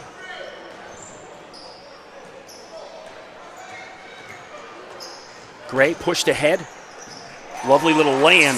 Jordan Charles, first basket of the game for Team Gray. So Caleb Houston, another one of the Futures Games alum. I'm just having flashbacks. Knocked out of bounds. It's going to be black ball. Referee Vince Bull out there. So for those just tuning in who missed the previous game, Kiara Gregory, Team Black MVP, led them to victory. He was unbelievable. Stolen. DK feeds it ahead. Ball wrestled. Possession arrow is going to favor Team Black. That was Vito Albanese, number 7 in gray. Possession, Team Black. And now Tunde Dordola is one of the guys to watch out for, number 12 inbounds. Singh thought about it, drives, had his shot disrupted, no foul called, and then he gets his own follow. Nishan Singh. So Nishan from Orangeville Prep, mostly on the regional team this year. So most of these guys basically U16 under. Grade 9, 10s, maybe an 11 here and there. Mostly grade 9 and 10s. Team Black, that's Austin Good, first basket.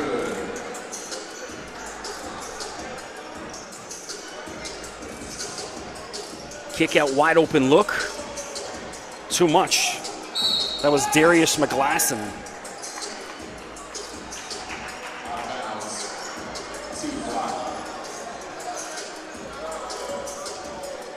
So packed gym here at the Athlete Institute in Mono, Ontario. It's about an hour or so north of downtown Toronto. Up the 410 to Highway 10 to Highway 9. Good drives through, and that's blocked. for Justice Hazley. So Justice out of Royal Crown. Called a couple of his games earlier this year. That's Tunde Doradolo, Team Black. Well, Tunde's length, crazy. Steals that. Pump fake. Gets it to go. That looks like good again. Sorry, Mark DK, number 6.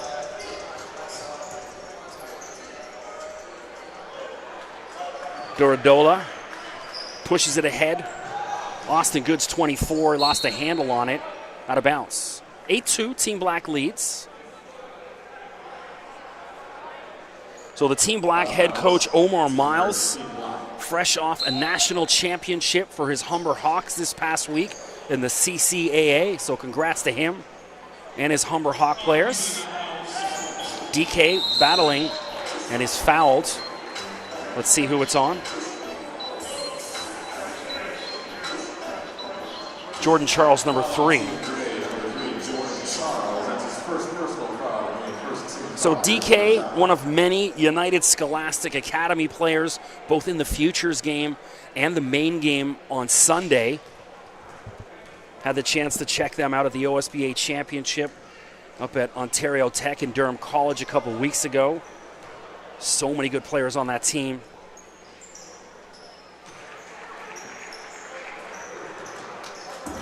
DK makes it 10-2. Charles playing the point. Pulls up for 3, why not? Jordan Charles, swish. Cuts the lead in half to 10-5. And then down the other end, Matt Dan, the big boy, gets his first dunk. So a lot of hype surrounding Dan.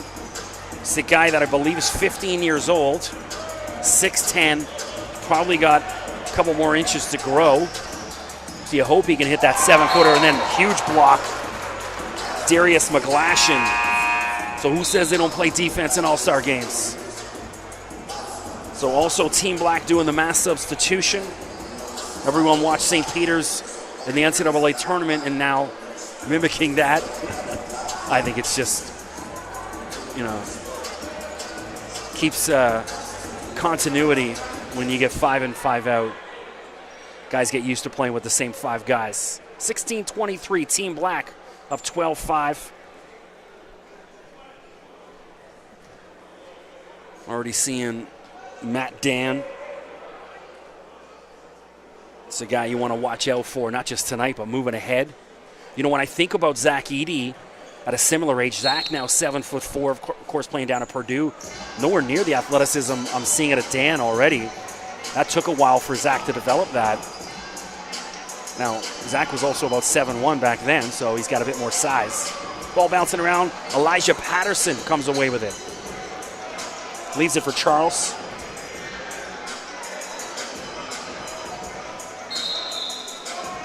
Not sure what the call was. Oh, just some stuff on the floor. So my guy, Director Huss, not only is he an outstanding videographer and director, he's also over there with the Swiffer doing double duty. Patterson has it stolen, but then steals it right back. Of course, Elijah, the younger brother of Addison Patterson, a former Biosteel All-Canadian himself. That ball stolen. Get your phones out. Easy lay-in. Kamai Samuels. Samuels steal. And a lay-in. Patterson. That's a long 3, my goodness. No good. Samuels pushes it ahead.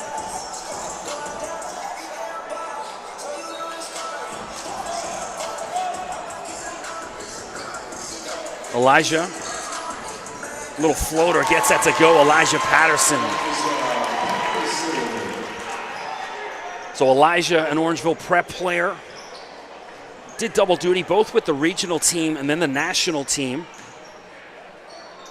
So Elijah started out on the bench and really developed into a key player for Orangeville. And that's Ben Taylor with his first basket. Another one of those United Scholastic Academy guys. Elijah for three. Gets the roll. The ball just died on the rim and fell for him. So Elijah Patterson off to a hot start. 16-10.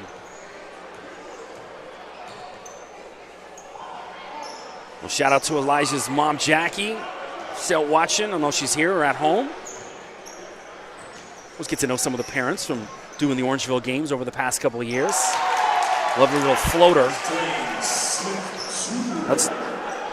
It's Darius McGlasson.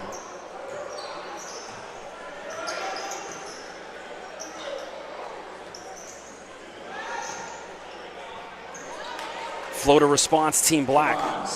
Kamai Samuel, so he's made an impact coming in out of Loyola High School. Also plays Chris Boucher Elite. So Timothy Lewis Jeremiah, so he's one of the late additions because I didn't even have him on the initial roster. But when I showed up, there he is. So I'll have to get Wes up here shortly to help me out with some of the info. Find out a little bit more about these guys. Good game so far, great pace. Guys playing within the game, which is good. You don't want to see guys being too selfish out there. I mean, it is an all-star game, so you want to see a little bit of flash and sizzle, but hopefully that comes later on and not too early in the game. I'm Chris McKee. Thanks for joining me. If you are out there listening on YouTube stream, hit me up on Twitter at Mr. McKee. If I get any names or pronunciations wrong, I just got grief at the end of the ladies' game for one of the name pronunciations, so try not to leave it until there's 2 minutes left if you want me to get it right. I did go through with the coaches and all the players, but sometimes, mistakes are made. I always talk about this. I do not have a producer in my ear. Don't have any screens in front of me correcting me, so just going off old school notes. Timothy Lewis Jeremiah lost a handle on that out of bounds. Turnover.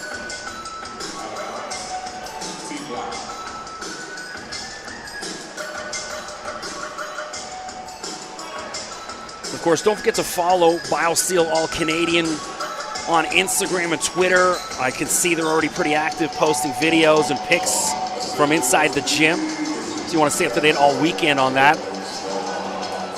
And almost Tristan Beckford couldn't get that to go. Turnover. Team Gray ball. So long outlet, Charles chases that down.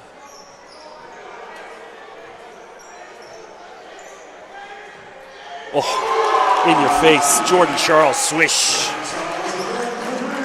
So he had Ben Taylor in his face and just destroyed him on that one. Lead down to 3.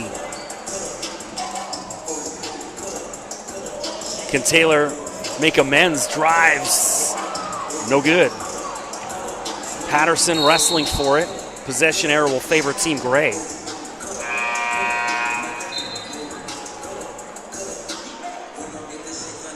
Albanese will check into the game. Hold down breath for Team Gray. Substitutions. New guys coming in.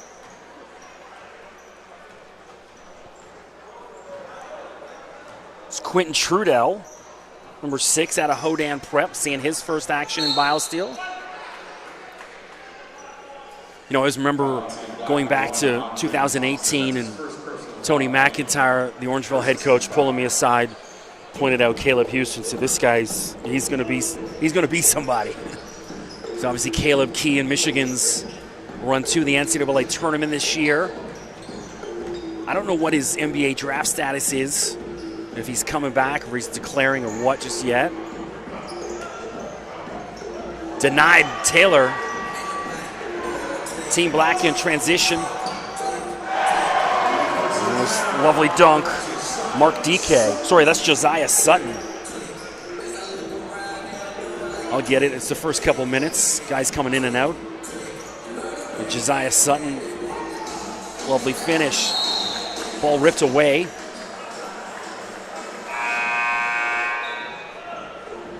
.22-17.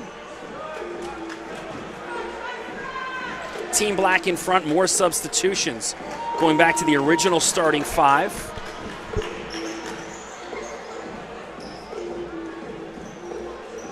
Nishant Singh, ball in his hand. Nishan out of Oakville. It's down the QEW.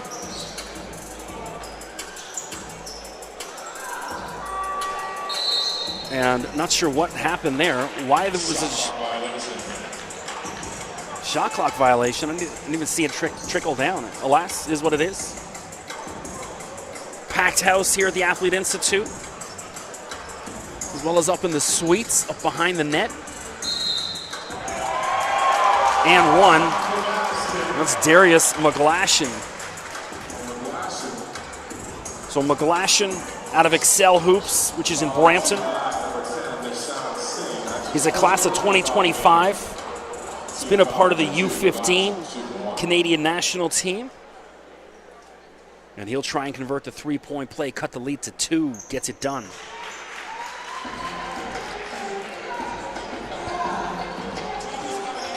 Oh, what a spin move. Duradola couldn't finish. Now he's back at it, back to the basket. Nishan Singh, reverse. Anyone, finally. Tunde Duradola with the putback. So Tunde out of Aspire Academy. It's a guy you want to watch out for today and in the future. Also love the Austin Good, just his size, man. Austin out of Brampton City Prep.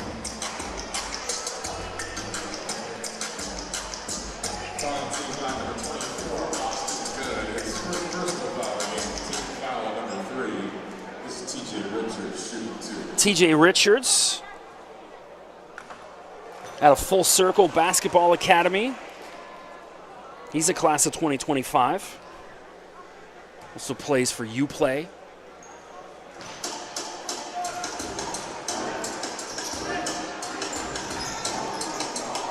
There's Austin Good. Duradola for 3 off the back of the rim. And Singh got away with a foul. Team Black comes up with it. Austin Good. Everything but good. Gray in transition. The Euro step. Justice Hazley couldn't finish. So of all the guys on the court, Justice Hazley, I mean, he's a regular with Royal Crown, not just the junior team. With their senior team, played significant minutes. I saw him up here when I watched Royal Crown beat Orangeville Prep, which is the first time in 4 years, I think, I've seen Orangeville lose in this gym. And Hazley a part of that game. Matt Dan.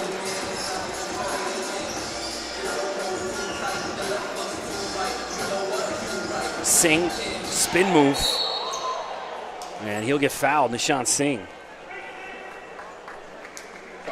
10-11 to go. Team Black ahead, 24-21.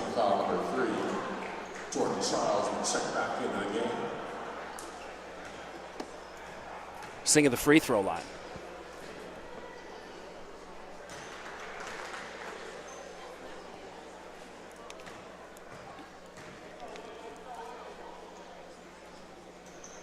Lefty converts. Lead to 5.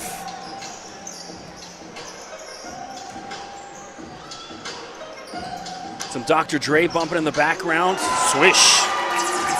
Justice Hazley, just what the doctor ordered. Duradola underneath. And Vito Albanese just tipped that in his own basket.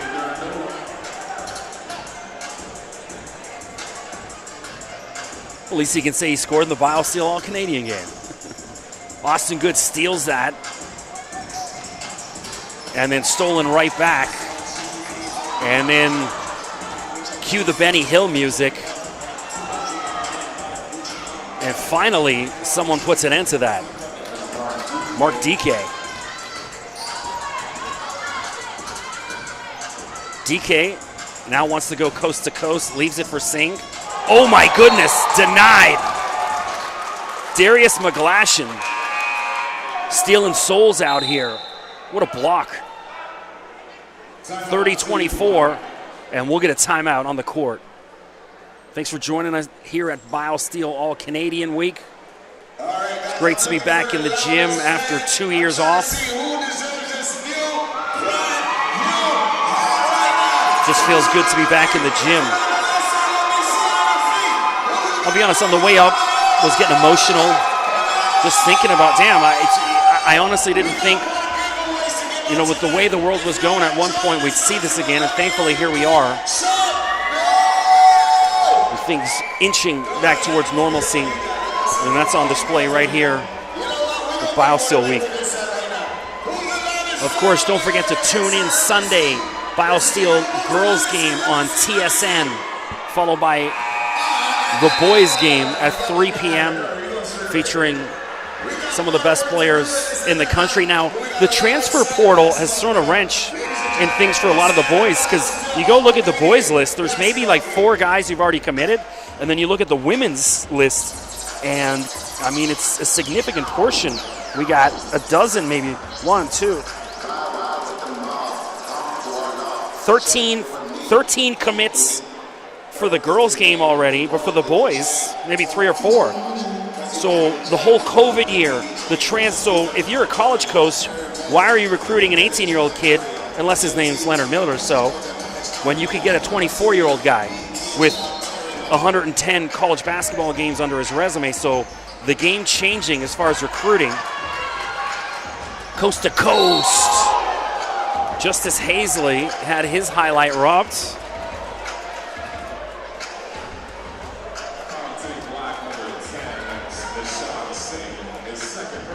Nishan Singh called with the foul. Hazley at the free throw line.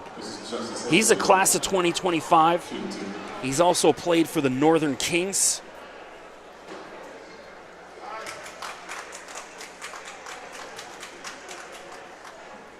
I mentioned this is a guy that's, you know, at his age out here playing with some of the best players in the country. Maybe 3-4 years older than him, and he's showing out. Lead at 4, Team Black ahead, 30-26. 9 minutes to go, careless pass from Singh. Jordan Charles showing out. He's had a couple highlights already in the first half. He's cut the lead to 2, 30-28. Dan, the big man, looking for help. Corner 3, swish. That's Mark DK. DK having a night already.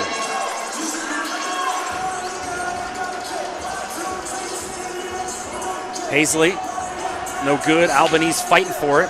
Got away with a foul. Matt Dan hanging on rims. The big man, 6'10" of them, almost broke that rim. 35-28. Jordan Charles, another one of those United Scholastic Academy players. Weaving through everyone. Can't get the finish. Duradola pushes it ahead. It's a good. Kicked out of bounds. Should be Gray's ball. Nope.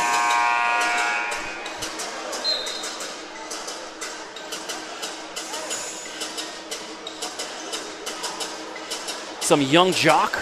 We're going back to the early 2000s on this one. Where is young jock now? Without BET, I mean, that song was played on BET 17 times a day back in the day. Shout out to 106 in Park. I miss Free and AJ. All the young kids out there don't know what I'm talking about. All the moms and dads are like, bring back Free and AJ. Jordan Charles looking for help. Leaves it for Patterson. Elijah, a little floater. Elijah Patterson. Mid-range jumper. He's at a 3, a nice lane, and now the mid-range. So RIP Black Rob. Another one we lost over the past year. Taylor. Possession arrow favors Team Gray. That wasn't Woe.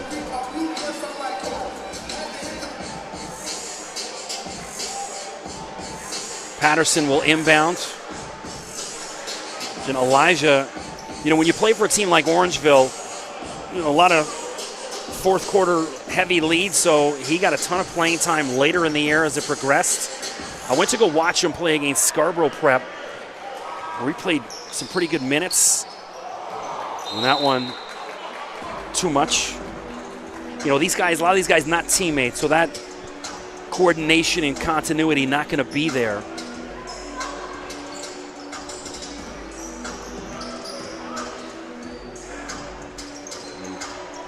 Ball bouncing around everywhere. That's a long three. Shout out to my guy Malachi Davis, former Central Tech guy. That was his range. Seen him hit about 5 of those in one game. Jordan Charles coast to coast and the roll. Jordan Charles putting on a show for Team Gray in the first half. As soon as he gets that ball, eyes for basket, love it. Lead down to 3. That's Steph Curry range, but not a Steph Curry result.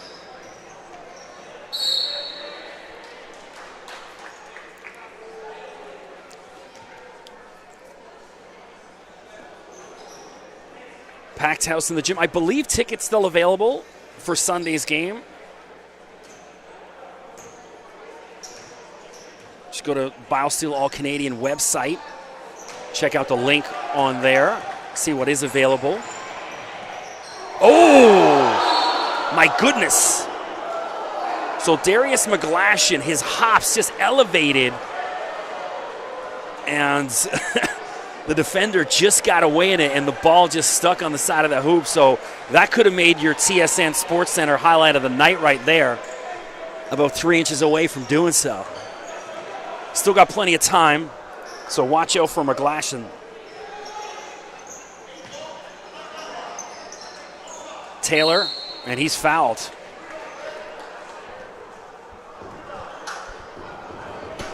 So Taylor on the USA, or the United Scholastic Academy junior team. It's a big dude. Got him listed at 6'6". He's got a college body on him, and the dude's like grade 9 or 10. I'm not a big fan of kids, under 16 hitting the weights. You want to wait until they get a little bit older, because you can get away and stunt growth and create injuries early on. Just let them grow. Plenty of time to hit the weights and all that. Well, that doesn't mean you can't work out.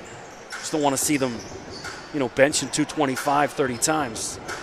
In and out. Wrestled away. Taylor does enough to disrupt it. Ooh. Good sportsmanship as McGlashan went down hard. High arcing jumper. Kamai Samuels got to a good start and was on the bench for a bit. Taylor wide open, corner 3, air ball. And here it is, get your phones out. Welcome to the TSN Sports Center. Highlight of the night package reel. It's Darius McGlashan. Spin move. Oh my goodness. Josiah Sutton, the response for Team Black. And now we're getting the highlights. McGlashan again, coast to coast, 2 in a row. Darius putting on a show. 38-36. Team Black in the lead. We got a ball game, folks.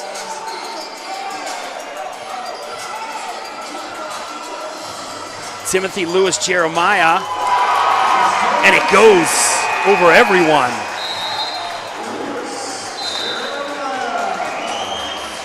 So Timothy Lewis Jeremiah, he's one of the late additions to the game, but showing certainly worthy of being here with a play like that.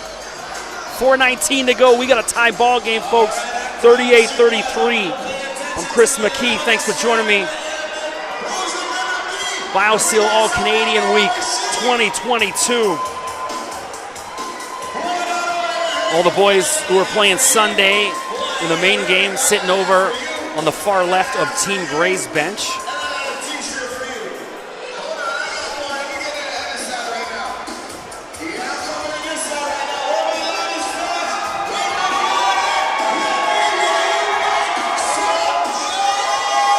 Taking a sip of my Biosteel White Freeze drink. Good stuff.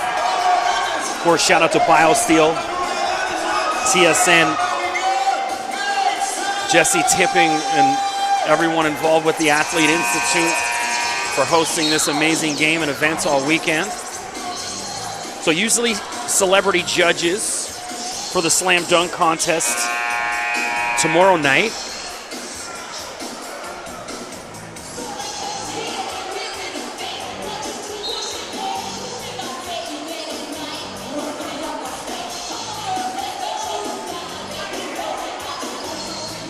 Some salt and pepper bumping in the back, late 80s.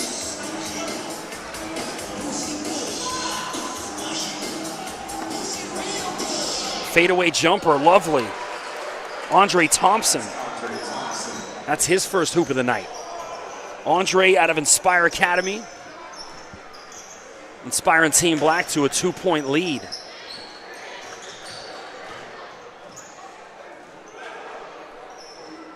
And gets his own follow, Quentin Trudell.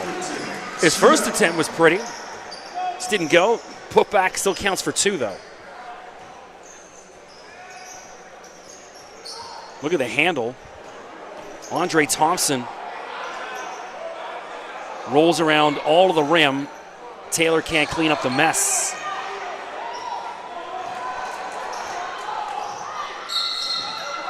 Ooh. Bodies flying everywhere. I didn't see who that was.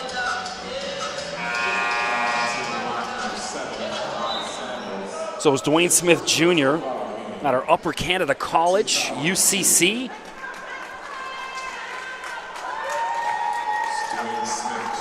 So that's rare. You know, I talked to Wes Brown, who's going to come join me hopefully shortly, about, you know, they wanted someone not involved with one of the prep programs to be included in the game.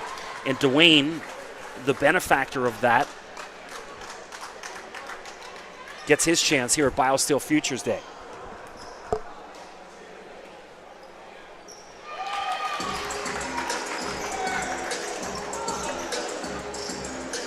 So Team Gray now in the lead, 42-40. Nishan Singh and Matt Dan just got mugged, pulled to the ground, no call. And Team Gray the other way.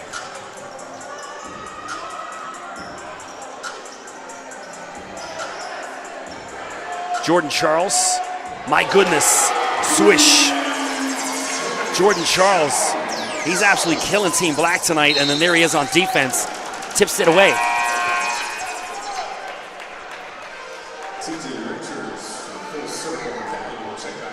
So Jordan Charles showing out, early MVP candidate for Team Gray.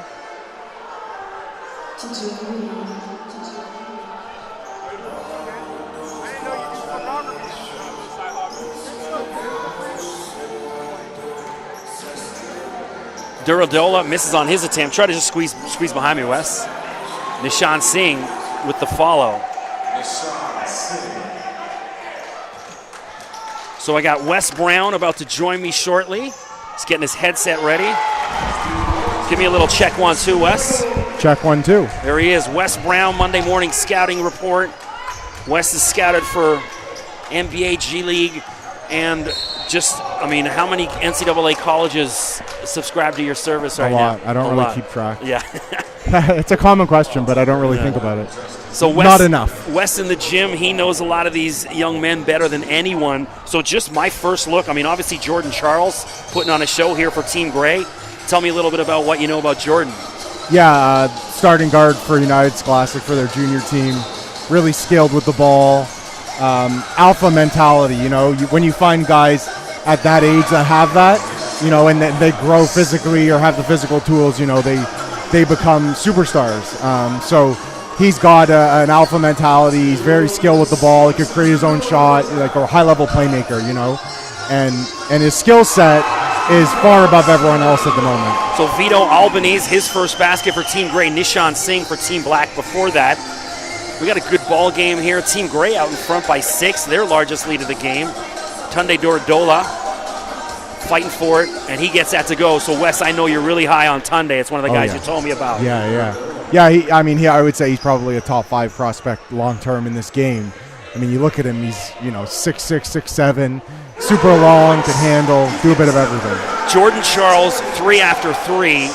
I mean, he's absolutely killing them. I mean, they're already sketching his name on the MVP trophy right now. He's a stud, man. And there's Matt Dan, who's a little raw still, but, again, a guy that has really high upside. He's long, he's mobile, he's got really good hands, and a guy that I think is going to be a stud long term. Yeah, Matt Dan, I mean, he's a kid just 15 years old, I believe. And I was talking about it before you got up. I remember Zach Edie at this age, and obviously Zach a little bit bigger than Dan, but similar. But I think his footwork is significantly better in his athleticism than what Zach was at the Not same even age. Close. Yeah, like I always tell people, even in grade 11, I think, Zach Edie was incredibly raw, all right? Like, it took him time to bring the ball up on his free throws. Nishan Singh, big 3 for the Orangeville prep kid. Yeah, he's been great today. Playmaker, too. Can play the 1, can play the 2. Get your phones out. Tunde Duradola, alley-oop. I mean, look, it's a little bit of street ball, but, it's a lot of talent on the floor, as you can see. Charles with the feed. And Albanese just crowned Matt Dan. Oh, my goodness. Over the 6'11 guy. Everyone's sprinting out of their seats on that one. Vito Albanese. Only fitting that a guy named Vito Albanese from Vaughan. And we got a timeout on the floor, 7.7 seconds left. I love the reaction of all the guys after that done. They're getting into it. Respect. So one of the kids that I love that he just physically, Austin Good, his length, it reminds me of a young Caleb Houston. It's another guy we saw in this game a couple of years back. Now, I don't know enough about him. I know everyone was really high on Caleb. What do you know about Austin? Yeah, Austin's another really good prospect that's probably going to grow, to 6'8", 6'9", something like that, and has really good feel for the game. He's got to improve his skill set, his handle, his shooting, but has good feel, knows his game, plays within the offense, and can do a bit of everything. So you want to sit tight. We'll chat. We'll go through some of the players here during the half because it's only 8 minutes. I know you got to mingle and do it, so I won't keep you too long. We're good. But, like I said, Austin Good, kid that I really like. Jordan Charles, we're seeing it. Elijah Patterson. Now, obviously he's got the bloodlines, his brother Addison, and everyone's really high on him. I've seen Elijah develop late in the season. Your thoughts on him over the past couple months? Yeah, I mean, like I talked about that mentality, you can see when he's playing against, Orangeville seniors who have traditionally had, like NBA talent, guys that are 4 or 5 years older. He's fearless, right? And I could see he's skilled, but it's hard to get a gauge for me at this point of how good he is and how good he will be. But having that mentality already, and the fact his brother, obviously a 6'6", super talented wing with NBA potential, so you think when he's got that mentality and the work ethic, because I know Tony's talked about what kind of great kid he is, his upside you would think is through the roof. So we got some Technotronic bumping in the background. This takes me back to about grade 10. That's me aging myself.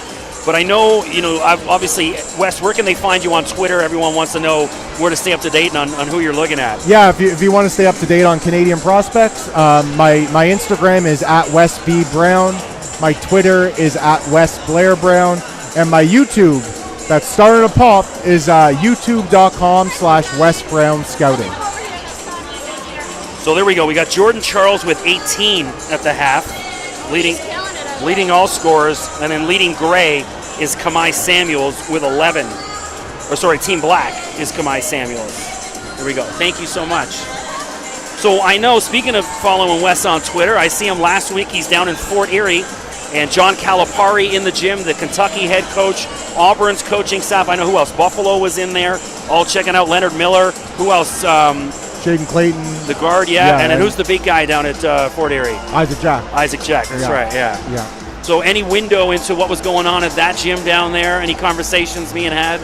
Yeah, I mean, look, that's what I'm used to. I sit in a gym 90% of the time and sit there with coaches and, talk about players, obviously. And a lot of Canadian kids are still looking for opportunities right now, obviously, because of the transfer portal. It's made things really tough for high school kids to find opportunities.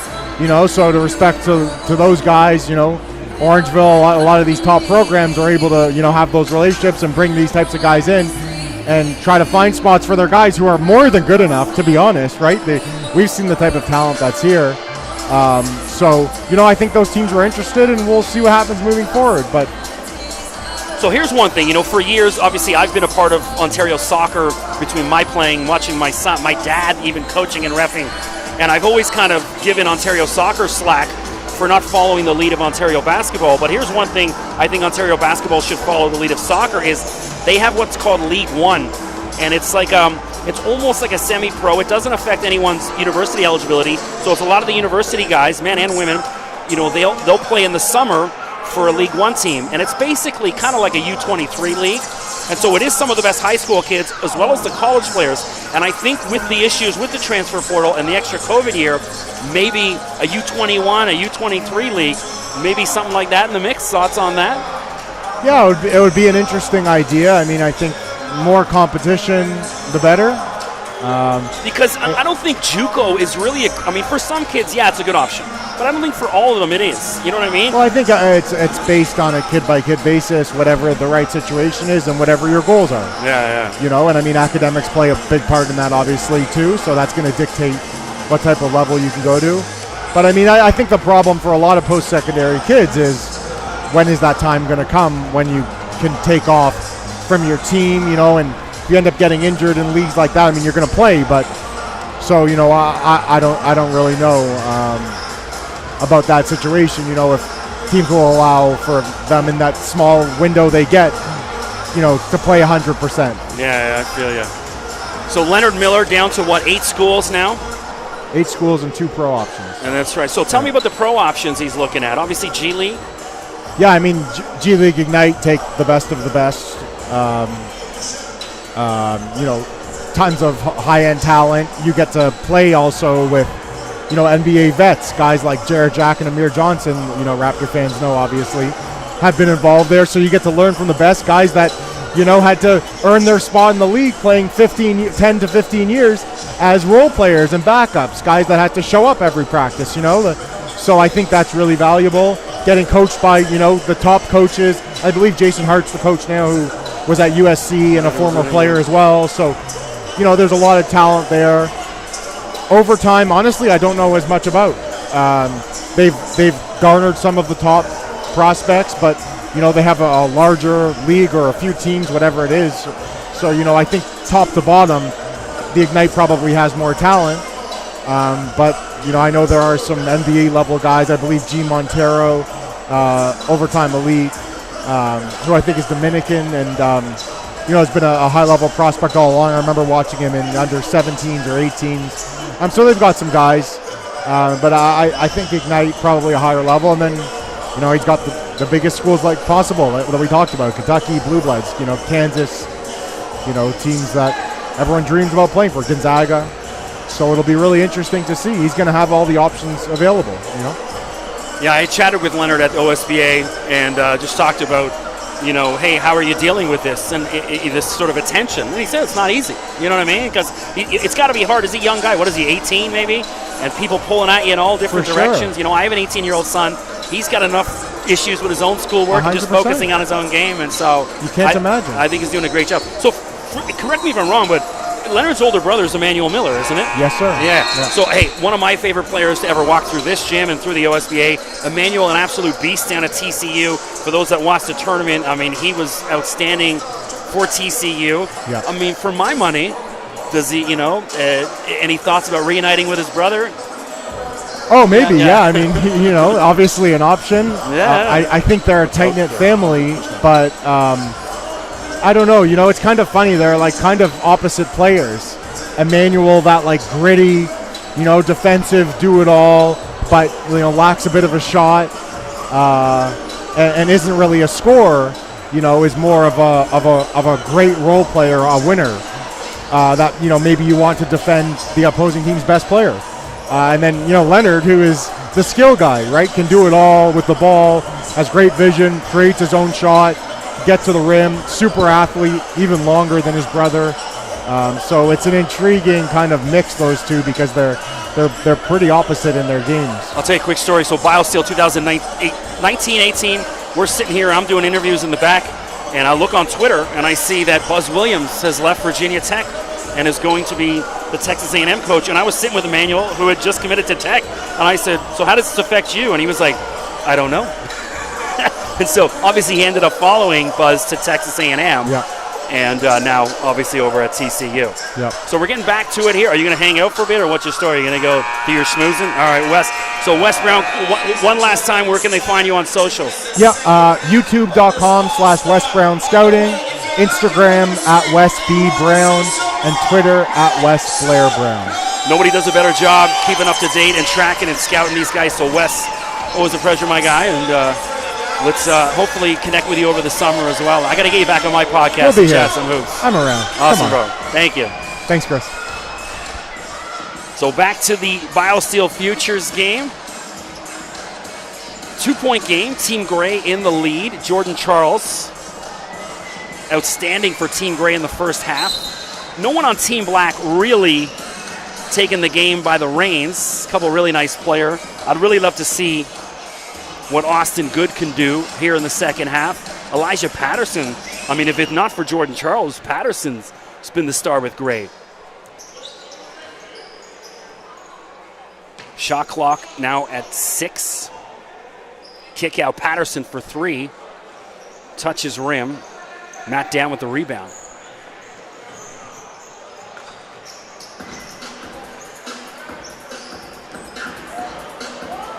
Here we go. He's got Matt Dan trailing, and he wisely goes for lay-in. But the thought of the big man creeping behind, exactly why he missed that lay-in.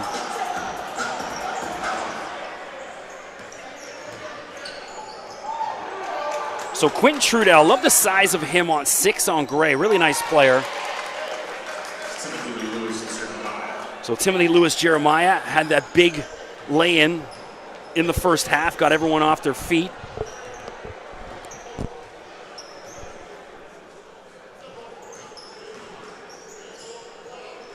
And miss a wide open lay-in. And the follow, that's Austin Good. Stolen. And Tristan Beckford has that ripped out of his hand.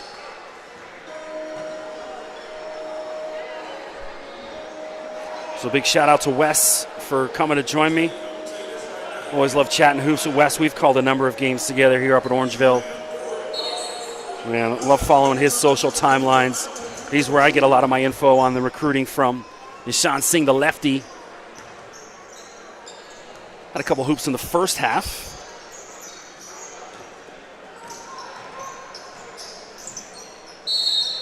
And that's going to be out of bounds. Quentin Trudell. Everyone always, the opposing players never get their bearings of where the out of bounds are in this gym. You think they do it pregame, walk around, where's the line? Team Gray leads by 2, 57-55.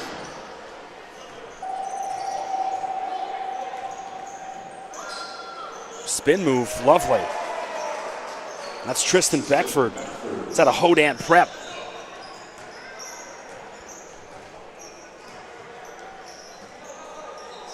Tied at 57. Long 3, the response. Timothy Lewis Jeremiah. So he's getting into the mix now, showing his range. Lovely follow. Tristan Beckford underneath, scoops up the air ball, bails out his teammate.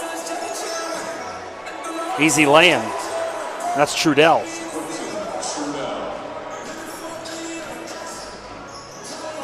Oh, wow, coast to coast.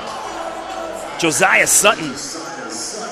So Sutton, a couple highlights already tonight. Josiah out of Excel Hoops Preps in Brampton. And Timothy Lewis Jeremiah. Well, this guy is having a night. Showing the mid-range jumper, followed by a 3 on the previous possession. Lead up to 3 for Team Gray. Singh has his pocket picked by his teammate in regular season, Elijah Patterson. And hand check foul. It's called against Dwayne Smith Jr.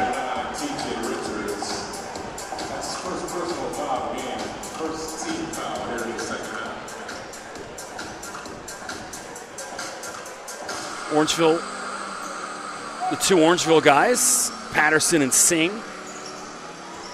Sutton spin move. Josiah Sutton and one. My goodness. Man, this guy can ball. So Josiah making a case for Team Black MVP. Josiah from Caledon, Ontario. It's actually just down the street from here, just down Highway 10. Really nice part of Ontario. A lot of horse, like, it's big. The equine industry is huge in Caledon. Everywhere you drive, you see horses and stables all over the area. It's a nice drive. Elijah Patterson.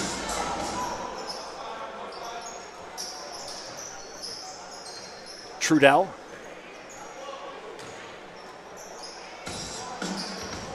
Corner three air ball. Some Run DMC. You don't hear that too much in the gyms. Some Hall of Famers. Well, Rock and Roll Hall of Fame. Matt Dan got away with a foul. He was trying to foul, and now they call it on Tristan Beckford. Tied at 64. Some great highlights here. Don't forget to check out TSN Sports Center tonight. And of course, check out the main game on TSN. Girls game starts at noon. Boys game at 3.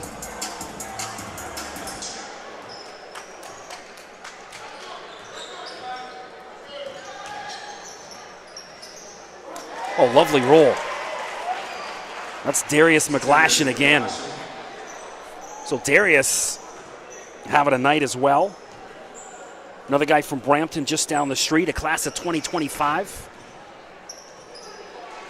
And the response, Tristan Beckford. Too many sixes on that scoreboard. Someone's got to score, thankfully. Get us out of that evilness. That's Darius McGlashan, back-to-back hoops, Team Gray.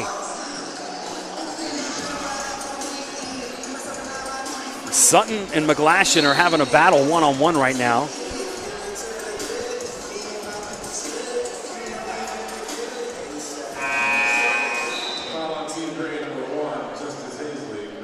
Mass substitutions coming back in.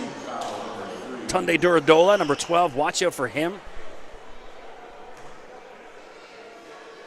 You know, when I spoke to Wes on the phone a couple days ago getting some of the notes, that was one of the guys this guy, watch out for him. He's going to be something. I mean, all of these young men. Go look at the rosters from Biosteel Futures games of the past. They're all doing something good. Sutton hitting free throws.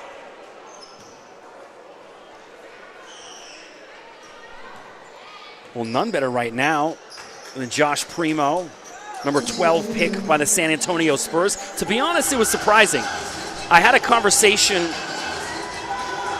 Well, hold on. Get your phones out. Duradola hammers that away. Pack it up, pack it in. Yeah, I had a conversation with Matt Bryan, the assistant coach at Maryland, over during the OSBA playoffs. And I mentioned to him that, you know, if you picked of the 24 players or in that futures game, you know, Josh probably would have been, I don't know if he'd even be in the top 10 of guys I would have thought would make it to the NBA. And not to say I didn't think he was good enough. I knew he was going to be a high-end Division I player. When I found out he'd signed with Alabama, I was like, absolutely makes sense. He's got that kind of game, but shocking to see, you know, where some of the guys go from here. Oh, swish. Team Gray back in the lead. That's Justice Hazley out of Royal Crown. Scarborough stand up.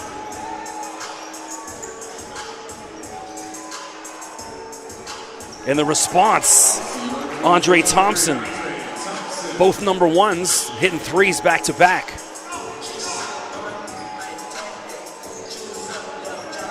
But yeah, you never know which of these guys it's going to be. And my goodness.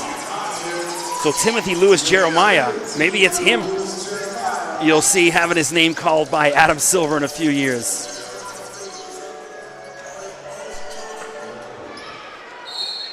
And one, Josiah Sutton. So Josiah, sorry, that's Mark DK underneath, number 6. So I watch a lot of USA soccer and obviously Team Canada getting into the World Cup. First time since 1986, but Team USA, Daryl DK. I don't know if they're related. I think it's a common Nigerian name. DK hitting free throws. Team Black out in front. And Justice Hazley tried to go over top of everyone, draws the foul. Team Black number 6, Mark DK, that's his first personal foul game. Team foul number 2.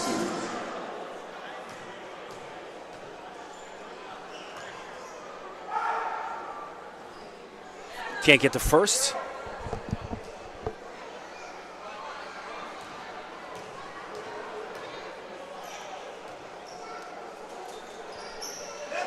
Gets the second, though. 1-point game.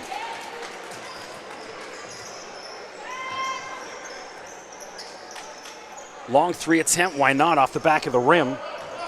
Kamai Samuels misses. Vito Albanese loses a handle on it.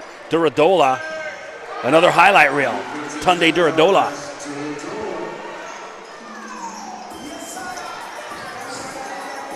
His highlight reel dunks adding up. And one over top of Duradola.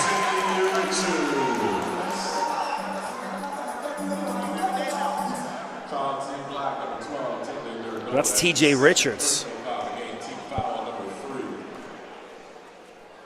This red on the gray is tough to see behind the Canadian Leaf, so forgive me. TJ Richards converts, ties the game up, 78.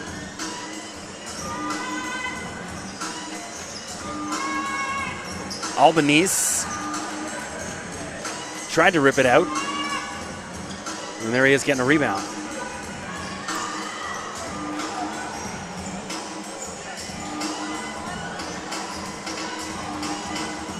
Wide open look, Jordan Charles, baseline jumper. Taylor comes up with it. And again, Team Black, highlight reel after highlight reel. Kamai Samuels with that dunk. Lead up to 2 again. Back and forth we go. Love this. Taylor in there. Anyone want it? And this is all day. Duradola, dunk number 3.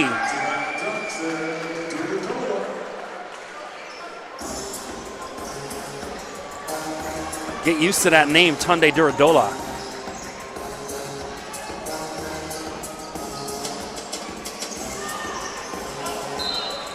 Albanese kicks that out of bounds.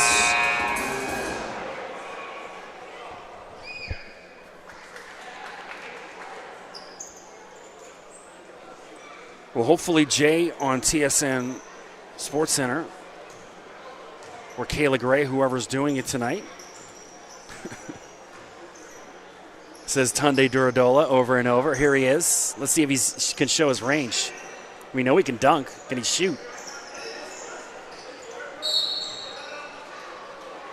And stepped out of bounds, Team Black.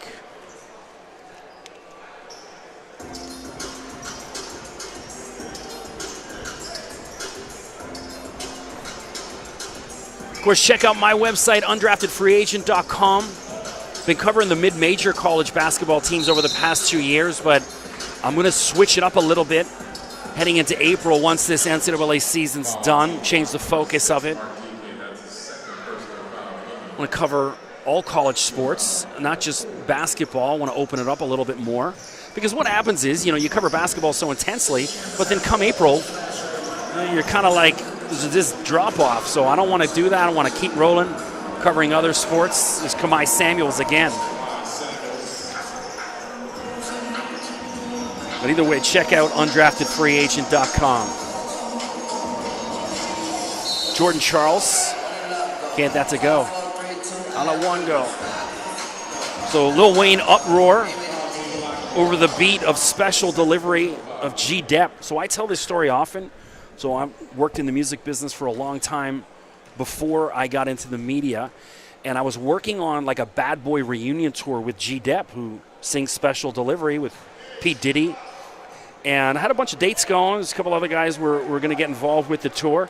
And then all of a sudden, I see on the news that G Depp walked himself into a New York precinct and confessed to a murder from 20 years ago. So G Depp ends up, so needless to say, the tour didn't go ahead. It was canceled. But what it was, he said that it was weighing on his conscience for 20 years later, and then unsolicited, just walked into the police and confessed. And I know he got some kind of deal, but he got a pretty lengthy sentence, at least 15 years. So, alas, no G Depp tour. Special Delivery, still a good tune. Now here's Tunde Duradola with his Special Delivery. The reverse. That's 5 dunks, all highlights. And Dwayne Smith can't get his highlight down the other end. Taylor gets the roll. Ben Taylor. It's a Method Man bumping in the back with Mary J. Won a Grammy for this. I was Method Man's agent for quite a while. To hang out with him for a little bit. Great dude. Went up to Montreal and Quebec City with him a couple times, all across Canada. One of my favorite songs. Underneath, Charles lost the handle of it. So Duradola, in hockey, they would call this goal sucking. He's basically just hanging out underneath the gray team baskets. Yeah.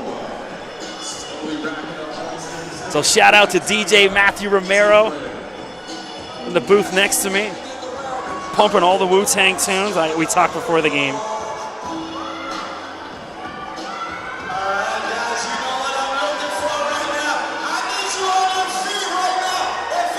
You can check him, the DJ, out. It's Matthew Romero on Instagram.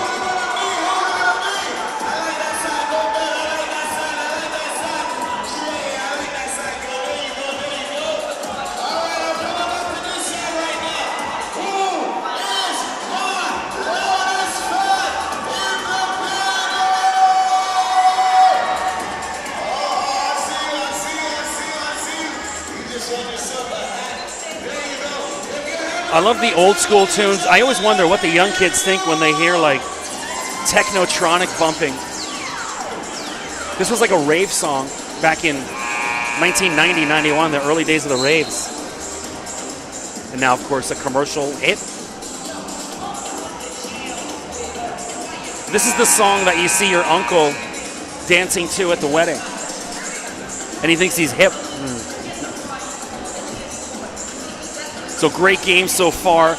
Well, I'm not a fan of, look, Duradola's a great player, but in a game like this, him just hanging out on the other end of the court, waiting for outlets, it's like, come on, man. Play a little defense. You need some better vibrations than that.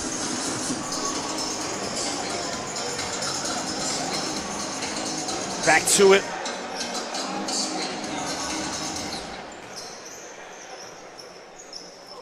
Elijah Patterson, feet inside, lovely.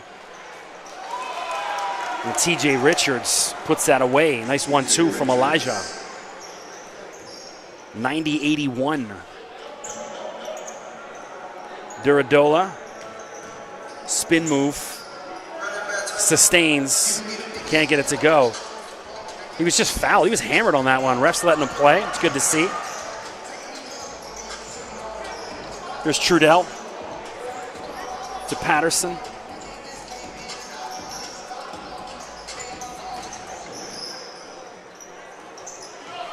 And Trudell gets it back.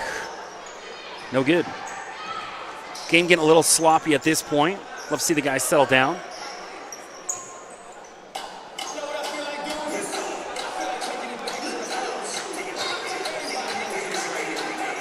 Corner 3.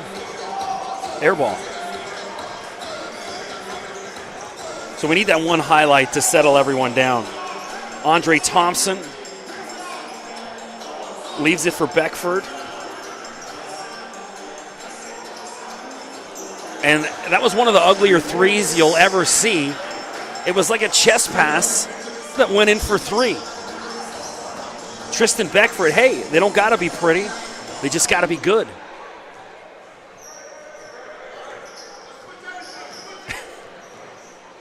Patterson, wide open look. No response from Gray. And it looks like a slip. It's just some of the condensation. It was Dwayne Smith Jr. went down hard. I didn't think it was a foul. I think it was just some of the condensation in the gym. So Team Black out in front, courtesy of about 5 dunks in a row from Duradola. Dwayne Smith. Dwayne also plays for UPlay, aside from Upper Canada College. Now, you know, not too many high schools are prestigious. I went to Neil McNeil, an all-boys high school. It's considered a little prestigious. St. Mike's probably higher up on the food chain. And then there's UCC, which is much higher up on the food chain as far as prestige in Toronto goes. Corner three, Nishan Singh blocked. So Justice Hazley playing defense in an all-star game.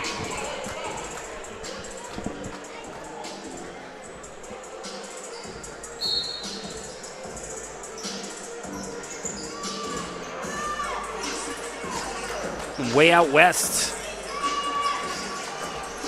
There's that three again. Look, it's not pretty.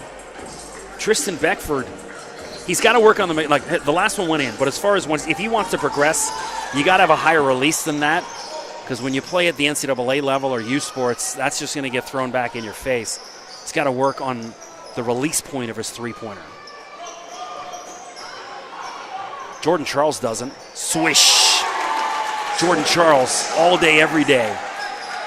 He's your MVP for Team Gray right now. Nishan Singh's got to be a charge.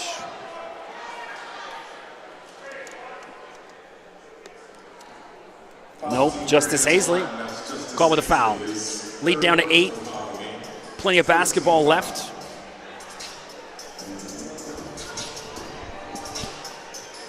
Singh.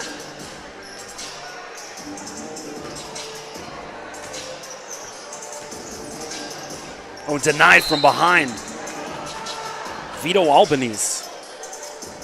So Vito, one of those guys, not splashy, but looks to be one of those guys that will do all the dirty work.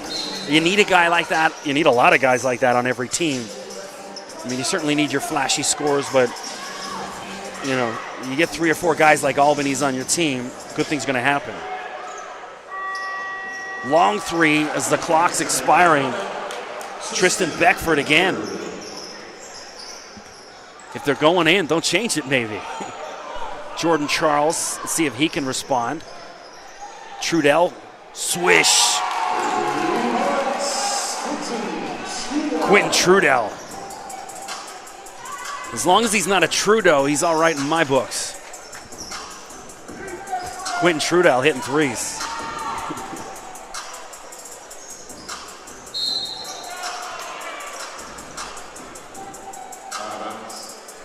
Well, that was an out of bounds, not a foul.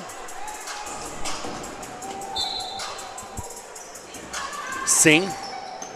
And he was tripped up. Unfortunate, Nishan didn't get that call. Now, Team Gray's got numbers. And Albanese lost a handle on it. Justice Hazley, floater over Dan. Over top of the 6'10 big man, Justice Hazley. Scarborough, stand up.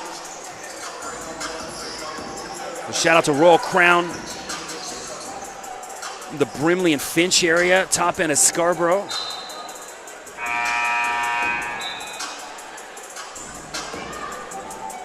Josiah Sutton out of Excel. Hoops will check back in the game for Team Black. They had some Jack Harlow bumping in the back. Now, I'm sad to see Flow 93 go because it's criminal. But that was the most overplayed song for about a year and a half. It was and I like Jack Harlow, but that What's Poppin' was just like 40 times a day. Tristan Beckford, he's what's popping right now. Basket after basket for Team Black.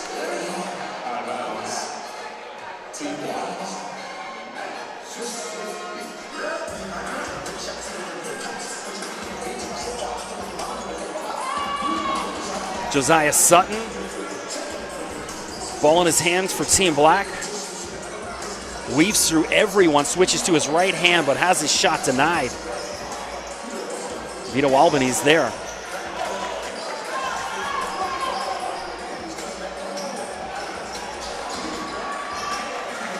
Team Gray numbers. And it looks like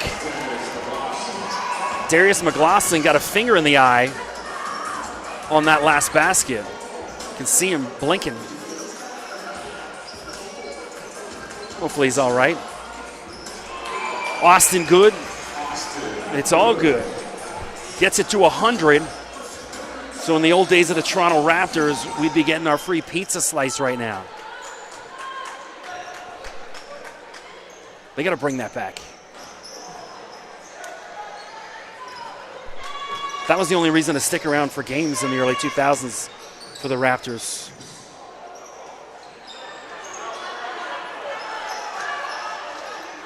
Bodies flying everywhere. Wide open look, Justice Hazley.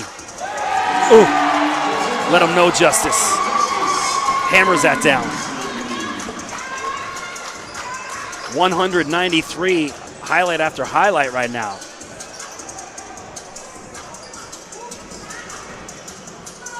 Wide open look, Nishan Singh, lefty, short. And the corner three, Josiah Sutton. Lead to 10. Justice Hazley. My goodness. Justice Hazley. Crown him from Royal Crown Academy. Singh with a right-handed floater, his offhand, and then gets the rebound. So Justice Hazley, my goodness. Talked about this in the first half. This is a guy that's used to competing against guys 3 or 4 years older than him. So this is probably a little bit easier and less intense compared to what he's getting in the OSBA and the Platinum Circuit as well. So shout out to everyone involved, putting these leagues on. The OSBA, Drew at On Point, the guys from North Pole. I mean, they are responsible for churning out some of the best hoopers in the world. And I think it's from the dedication of the men and women behind those leagues, creating competition. I mean, you just look at how many academies, both from the men and women, have appeared from when I started doing the Orangeville Games 5 years ago to now. Never mind when I played high school ball back in the early 90s in Toronto.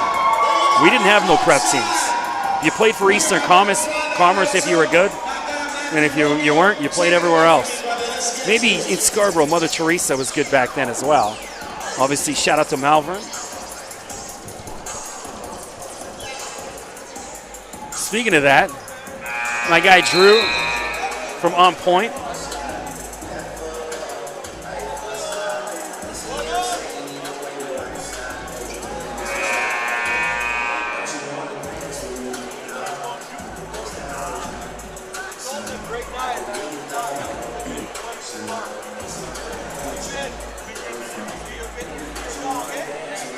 Do you want to get on for a second? You got a second? Come on up. Yeah, squeeze behind me, Drew. We get in. We got you for the last 3 minutes. So special guest, Drew from On Point. It was funny. I was just talking about you on the broadcast, and then there he was. Squeeze through. 3 missed. Let me get you on. Give me a check 1, 2, Drew. Check 1, 2. There Testing. we go. So joined by Drew from On Point. Drew, thanks for being here. Just talking about it's guys like you, and obviously the OSBA. And North Pole putting these leagues together that have provided an outlet for so many amazing guys. And so quickly, while I got you on here the last couple of minutes, give me 2 or 3 guys that you've watched over the course of this year that you're like, hey, watch out for these guys. I mean, Watch out for everybody. Yeah. Ben Taylor right there. United Scholastic, incredible player. He's got the size, number 20. Josiah Sutton, you saw he made that play in the first half, got hit. Just made a corner 3 as well. That's number 5, Team Black. Andre Thompson is just a PG Inspire Academy right there playing D, number 1. Justice Hazley, the Platinum Circuit champions. Like, he played senior ball, and you see where he is right now. Number 1, incredible player. I mean, the talent level, Tunde Duradola, number 12 on Team Black, incredible for Inspire. And Justice Hazley, feet in the corner for Trudell. I love his length, Trudell. Vaughn, again, Vanguard North. Hazley almost went back-to-back on 3s. Duradola, dunk number 6, one after another. Yeah, incredible talent here. I mean, Jordan Charles, the baskets he's been hitting today, the point guard on Team Gray right there, number 3, is incredible. I said this in the first half, and here we go. Get your phones out, Trudell. Oh, hammers it away. Yeah. If in the first game I said if Kiara Gregory doesn't get MVP, I'm going to go Kanye and go up and rip the award out of whoever's hand. If Jordan Charles doesn't get it for Team Gray, I'm going to do the same thing. Jordan's got to get it. And there you have Josiah there, Sutton, number 5, top player out of Excel. They won the Junior Circuit Championship. Hazley misses on that 3 attempt. So we got a game here, last 2 minutes. Let's keep it tight here. Austin Good. This guy reminds me of a young Caleb Houston, his length. Size, length. He played in our circuit as well. I mean, I think 90% of the kids here played. And it's great to see. I mean, shout out Biosteel. I mean, I'm rocking the hat today. Got to represent. What a weekend. It's always been great coming up here, man. And tomorrow night, Quentin Trudell, corner 3. He's showing a lot of versatility, Trudell. I mean, look at the size and length of him. Can play inside, but also has obviously been working on his shot outside. 4-point game. Thompson slips, gets away with it. Sutton feed to Taylor, and he puts it away. You know what? I would love to see Taylor just shoot that right away. I don't think he needed that dribble, but alas, still counts for 2. He's tough in the season, and he is just going off inside on, look at the size of him. He's got an advantage. Good just denies the 3, and then the response, Jordan Charles won't be denied. And we got a timeout on the floor. Jordan Charles reminds me, and I tell him this, Tyler Ennis. Jordan Charles reminds me of Tyler Ennis. Same body type at that age, and you just see the way he plays. Some of the shots he made in the first half, you're seeing, Chris, you're seeing the defense there. How did he squeak that shot in? Unbelievable. Well, no, that gets denied to 3. A lot of guys would just be sulking in the and not him, he just stole it, goes down and scores right back. So love that. And even in a game like this, you know what I mean? So all that exhibition stuff, we got less than a minute and change left, 4-point game. None of that exhibition. These guys are playing for real right now. Man, you know what? I said it in the first half, Chris. I was like, they're playing D here. Do you see how many blocks there were tonight? Like, guys just swatting stuff. And if you're on the baseline and not paying attention, you could get whacked in the head right there. So I know I bumped into you at the OSBA Championships. You invited me out to the Royal Crown, but I ended up getting called to do the OSBA Women's Volleyball Championships that night. So I felt bad that I didn't get out there, but hey, they were paying me to be. I was in calling women's college volleyball. Yeah, I love it, man. Hey, get in where you fit in, bro. Volleyball's growing. I've seen it at some of the facilities. They're all hosting volleyball as well. It's great to see that going up. Shout out Team Canada Men World Cup. That's right. I was talking about it earlier. Olympic gold, and Canada hosting as one of the 3 hosts 2026. On Point Soccer's out there too, folks. Just to let everybody know, we don't only do hoops. So where can they find you on socials for those that have been living under a rock? On Instagram, On Point Basketball. Same with Facebook. Twitter, Drew Ebanks. Thanks a lot for having me, man. Appreciate this. Here we go. Sutton skates through, denied. Justice Hazley, he's been playing defense all night. Unbelievable. Yeah, you know what? He had to step up in the Platinum Championship because their point guard was out, and he did a great job and won the championship there. Josiah Sutton diving. Guys diving for loose balls in an exhibition game. Sutton rips that away. That's a huge play. If you know his dad, then you know where that comes from. Leon Sutton, all right, Laurentian, Vaughn Voyageur, and you see now his son coming up, number 5, and it's same toughness, man. It's my brother's name, Leon. I think he's the only white guy in Ontario named Leon. That's it, yeah. Oh, I bet I knew a Leon growing up. Oh, Sutton, kick out corner. Oh, he's another one. Mark DK, number 6, United Scholastic, one of the toughest players in this country at a young age, number 6, black. So Duradola fouls Hazley, and I love the sportsmanship, goes over to check if he's okay. 34.4 to go. Some big free throws here for Hazley. He's got to at least get it down to one possession to make things easier for him.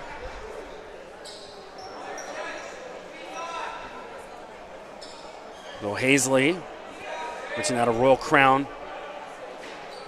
I like what Tristan Beckford has showed, 11 as well from Vanguard Prep. I tell you, Vanguard has some long, young players that can do it inside and outside. In a couple of years, they're going to be trouble on the senior side of things. So huge 3 there. We're now down to a one possession game. Hazley again. 1 of 2. No need to foul just yet. Sutton. Obviously, if you're black, you want to work clock. Sutton skates by everyone. And 1. And Tristan 1. Beckford, huge. No, they called that a charge. What? They called that a charge. I've said because it was an exhibition game, I wouldn't give the refs any grief, so we're gonna pass that. I thought he should have thrown that up. I saw Beckford going to the hoop. You got to throw that up for the alley-oop. So, hey, we're going to keep – it's a 3-point game. Huge opportunity here. Saying it's great seeing just the families, lots of babies. It's always nice when I'm up here calling games and you see the babies smiling back at you. It's good. Yeah, it's a family atmosphere in here. Yeah. You see a lot of the offspring, they're getting into basketball, and you see some of the guys that we used to run with back in the day. They have kids, and it's still amazing, Chris. Every day we're always involved in this sport, and we see these players come through, but there's no stopping this. Like, this train is going to continue to go. Canada's going to continue to put out big-time players. What we need now is the corporate side to come on board and support, monetarily, so that we can even blow it up even bigger. That's the next step. Great to see Biosteel always supporting the last several years. This is huge for Canada. You got to continue to grow it and get more companies involved in this sport.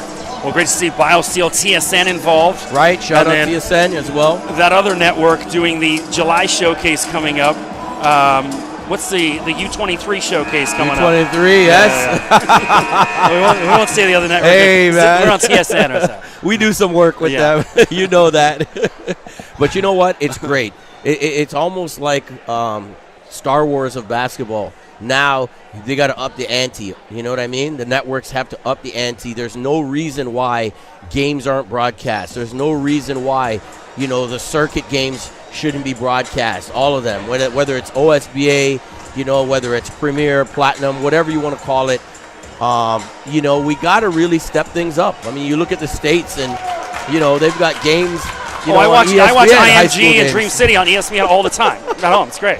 Yep. So here we go, 17.5 to go. Team Gray trails by 3. Jordan Charles off the glass, can't get the roll, ball bouncing around. What's the call, referee? It's going to be Gray ball. I don't know about you, but I want to see overtime. I do. You know what I mean? More. That's it, yeah. I'm not ready to, what is it, 9? I'm not ready to go. 10? I'm not ready to go home yet. Come I'm on the now. air doing Let's keep it traffic going. at 6 a.m.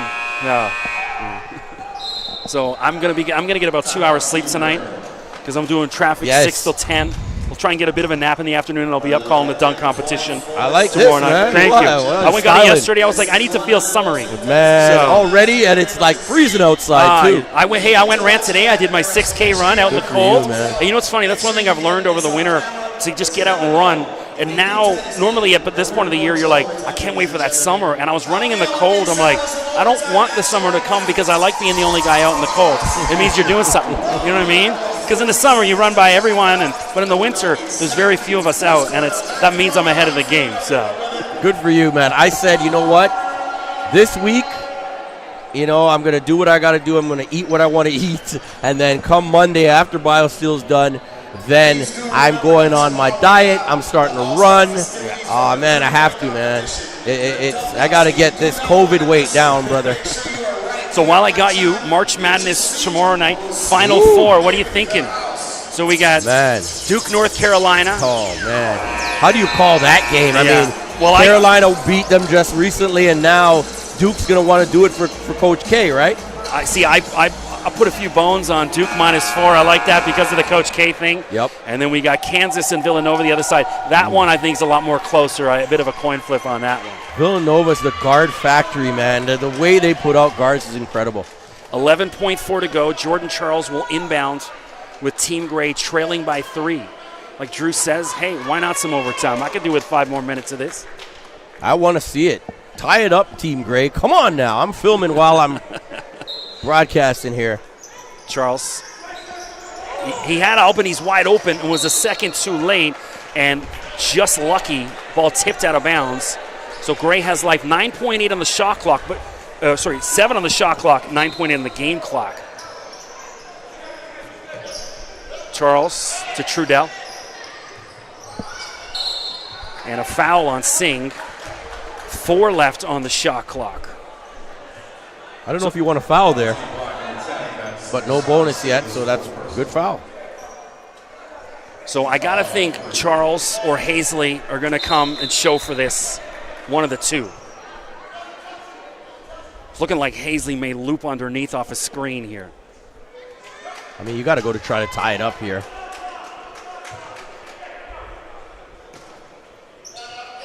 And clever, there he goes. Hazley wide open look, corner 3. Swish! Justice Hazley ties it up in the alley. Oh! Overtime! 1-10 all. So I got it. Hey man, you brought the karma. You wished it, and there we go. I love it. Now you're not going anywhere for overtime. You're staying up here now. I got you. I guess I got to stay with Chris. I called it. Yeah. What a play call, though. Yeah. Well, I could see it, and Hazley was stuck. Someone yanked him, and he got out of that screen. What a play call. Well, that's going to be on the TSN Sports Center Top 10, hopefully. It has to be top 10. I'm telling you, man, we just wanted more basketball here. We didn't want to go home yet. What are you going to go, watch some garbage Lakers game or something on TV? Flip, forget that. Why are they on TV so much? That's the question. Why are they on TV? They're not winning. There's time to move it. Move it along, guys. But, anything with LeBron, they got to have it on. So, shout out LeBron. What an incredible season he's having. At, 37 or whatever it is. I don't know. Incredible. Well, we can speak about LeBron and Drake. This went viral this past week. Obviously, them handing $100,000 cash to Michael F. Bagaro, Royal Crown's family. Incredible story. So I chatted with Mike DiGiorgio, the Royal Crown coach. Yes. And just trying to ask, how that came about. He actually said that video was shot a week before it was released on socials. Because I was wondering, what's LeBron doing in Toronto? It was done when they were here playing Toronto. Right, that makes sense. And then he also gave money to the I Promise School. Here we go. It's time left. And he can't get it to go.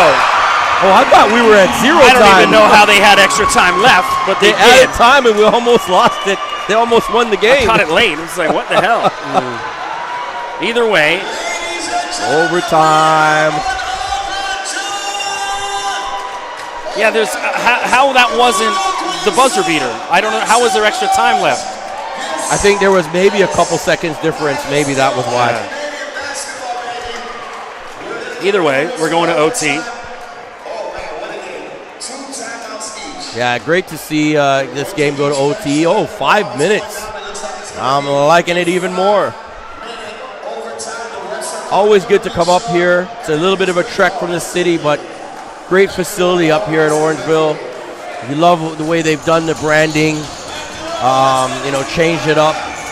Great job. What a facility. What part of the city are you in? I'm 2 places. Usually I'm uptown, downtown, Vaughan area, and sometimes downtown as well. Yeah, so I'm always, today I was coming from downtown. But you know what? Other than a little traffic on the 410 near Sandalwood, I think there was some exit they were closing off. Other than that, once you pass that, straight, nice, smooth ride up. 410 at Beauvert. You're talking to a traffic reporter. They're doing emergency repairs on that off-ramp all the time. Right, and it's closed. I was like, why is an off-ramp closed? Like, you can't do that right now. Yeah, and they do it in rush hour, and it's maddening. Yeah, it causes delays every day. On a Friday? Come on. That's why I went 404 up to get around. Man, I couldn't believe they did that on a Friday, man. That's crazy. Here we go. Overtime. Justice Hazley hitting threes. Well, you know what? Now that I was talking to Jordan Charles, MVP, Hazley, he might have just ripped it from him with that three. Trudell. I've been watching Hazley all year. Incredible young player. Corner three, too much. And Gray was retreating on defense too early. There we go. Get it back. And Charles, ambitious pass goes out of bounds. Turnover. Plenty of time.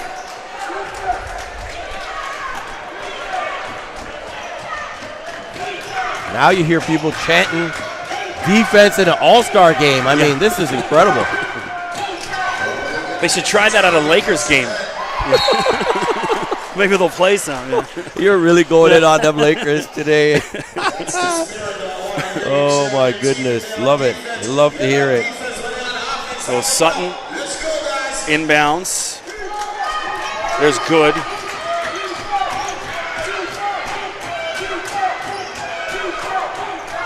Sutton, shot clock at 5. Off the glass, can't get the roll. But he's down there fighting for it, and he gets the ball back. Possession arrow favorite. No, he said it went out of bounds. Man, I'm telling you, Chris, look at the way they're playing. They're going after everything, loose balls. Like, they really want to win this game. And that's a testament to, the programs that these kids come from. A lot of them, it's, winning. You got to get on the court and you got to win. Trudell, and he's out of bounds. It's the second time he's done that. Every time I do Orangeville games, whoever the road team is, there's at least 3 or 4 times they summon because they don't pay attention to where they are. You got to be like Ray Allen, man. You got to have that tightrope footwork. One of the most underrated players in the history of the league. One of the most underrated actors ever. Oh, man. He got game. Well, Jesus Shuttleworth. There we go. One of the all-time greats. Aye. Sutton, corner for Taylor. It's a 2. Short. And here we go. Albanese alley-oop. And it's going to be Gray ball. Yep. Number 5, McGlashan. Darius is another kid you got to watch out for. Super athlete. Excel Hoops Prep. Man, they got a lot of talent over at Excel. So he reminds me, he's got the kind of hops of, remember Sabri Phillip? And he's got that kind of hop. Yep. So I know Sabri went to San Diego and then went to JUCO. Any idea where he's gone now? No, I haven't heard since, but I like his game. Yeah, his athleticism. He's that same kind of hops. Albany's denied. Like teammates. Beckford. Those are teammates right there. Beckford leaves it for Singh. Easy lay-in for the Orangeville Prep Bear. I don't know too much about Mr. Singh, but boy, I tell you, I like his game. He's one of the regional team for Orangeville. Yep. One of the younger guys. Didn't get too much time with the main team, although Elijah did, but Nishan mostly with the regional. I think he got one game late with them. Yeah, he's got a bright future, it seems. So a soccer game's broken out. I don't see Alfonso Davies out there, but Ben Taylor, and denied by Albanese. That's funny. Back there, it was the other way around. Vito got him, or he got Vito. No, Vito got him on the basket, and now he tried to go at Vito. Gotta love it. So we're in overtime right now. 112-110, Team Black at the free throw line. Justice Hazley hit a buzzer beater 3 to tie the game at the end. Unbelievable shot from the corner. Nice play call as well. The thing is, I'm an old man. I could see that coming a mile away. And then the team in black couldn't figure it out. Oh, yeah. You see that when they loop around and get on that baseline. If you have that wide open, you hit that. A lot of kids, you practice that. You get a wide open shot, you got to knock it down. Some Jay-Z, Hard Knock Life. My mom's English, so she calls him Jay-Z. So it's always stuck in my head. So who's this Jay-Z fella? Andre Thompson, the master penetrator, kicks it over. Shout out Jaden Finch. Up top, you already know, right. As they said. Andre Thompson. Is that where he's from? Yes, sir. Represent. A lot of great ballers out of Jaden Finch over the years, that's for sure. Giovanni Scott. Man. Down at Penn State, former Orangeville. AB, Anthony Bennett. Oh, is he a Jaden Finch guy? There we go. Then came up to B-Town. Want to also shout out right there, look, we're looking down on the Prosper family. Guillen, mom, Gaetan, the father right there, Cassandra Prosper, and also Olivier's parents. Yes, right. Of course, at Marquette. That's right. We were just there. We were there a couple days ago, working on a project there, and great to see Omax. I think next year Marquette is going to be incredible. 6'8" kid, just athletic. Played for the NBA Academy in Mexico. Coach Hernan. Alea, he's down there. He's a Toronto guy, bringing talent. Benedict Maturin as well. Oh. Benedict went. You know what? I'm so and annoyed Wilkins. That we didn't get the 2020 game because we didn't get to be around Bannon so long for him. My goodness. Darius McClashin showing range. We've seen him dunk tonight. Well, that was like he can logo do it all. range. He can do it all. 3-point game. Step back short. And it's going to be gray ball. You love to see the competitiveness, Chris, in this game. It's like it's not an all-star game. These guys are playing defense. They're trying to go home with a W, and that's the attitude you have to have when you get between those lines. This is the best futures games I've called over the past couple of years. The other ones are just, showcases. This has been an actual game. Great to see. And you wonder if that's because of the COVID and not really playing, and then, not a lot to play for until this year, kind of. We finally got to have some championships, and they're realizing, hey, this is being streamed, being broadcast. I got to make my impression. Well, taking advantage of opportunities. When you don't have opportunities for 2 years, every little one becomes that much more important. Yeah, it's affected a lot of kids, unfortunately, negatively for some of them. We just hope they have a good support system, use basketball to get through all that time. TJ Richards hitting free throws for Team Gray. Shout out TJ, full circle. Dwayne Siblis, Cedric Carter. Those guys have started up full circle out there in Pickering. Is that in Pickering? Yes, sir. Basically Pine Ridge Prep.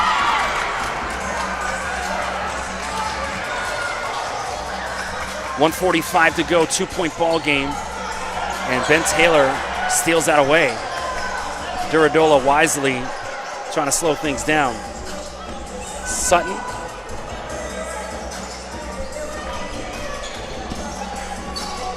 Josiah feeds inside to Duradola. And one. That's tough. Sunday Duradola. He's a real exciting prospect. Got a lot of size. Great attitude as well. Most of these kids, pretty much almost all of them, they're good kids. They don't get in trouble. They're here to play ball, improve their games. Testament to their families, their parents.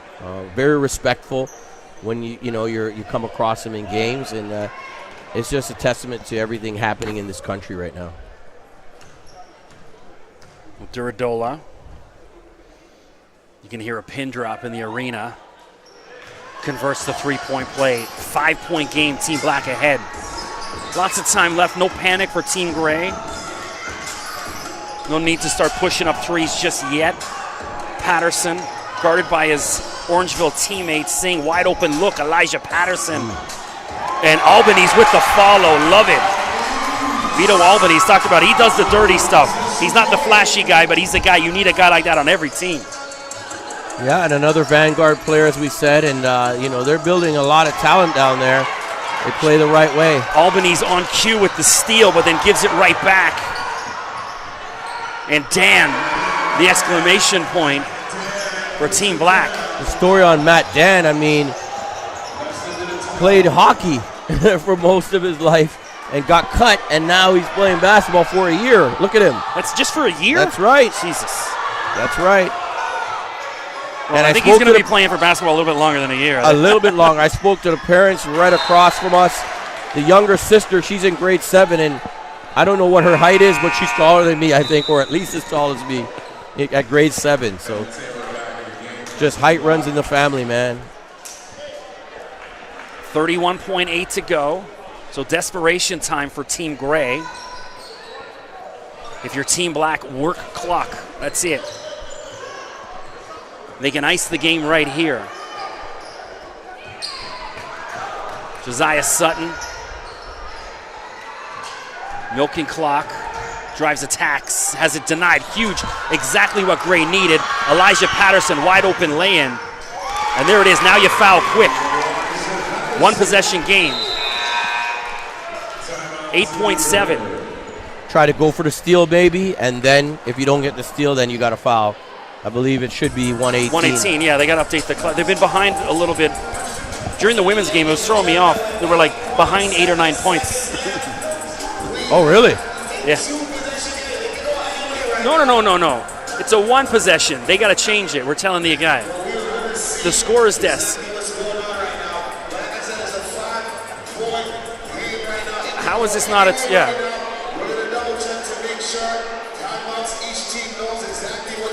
There we go, finally, thank you. They finally caught up to it.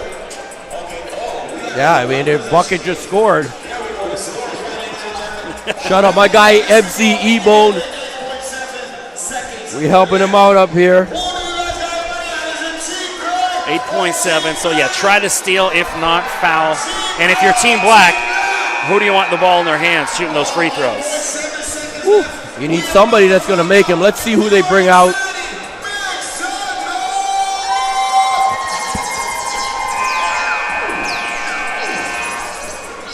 Love the energy in the building, man. It's been a great night. I can imagine tomorrow what that's going to be like. Skills, three-point, dunk off. Going to be crazy. Turn up. Turned up. 8.7 to go. Here we go. Black inbounds. Nishan Singh drives, and there it is. That should be the nail in the coffin for Team Black to get the victory. Pull up for three. Short, and that'll do it. So Team Black escapes after Justice Hazley ties it at the buzzer to bring it to overtime. Team Black with the win, and that's going to wrap up day one of Biosteel weekend. We're going to hang tight because we're going to do the MVP presentations quickly. What a night, Drew. What a night. Incredible. The ladies kicked it off. You know, a lot of talent there. You know, I love watching women's basketball. The fundamentals are so much better. You know, they get things done. You talk about even the Final Four tonight. I'm here, but I also wish I could go back and watch those two games to see what's happening. But yeah, the ladies kicked it off, and then the guys just, can carry the torch right here tonight. Great to see, man. We want to do the MVPs quick. I got an interview with Kiara Gregory during the first one. She blew me away. She was so good. Well, if you want, I can grab the MVP. Come on up and talk to you. Yeah. Yeah, we're going to grab him up. Not in here. I'm going to go down and do it. We'll I'll post the videos over the weekend. Nice. Yep, great work. Here we go.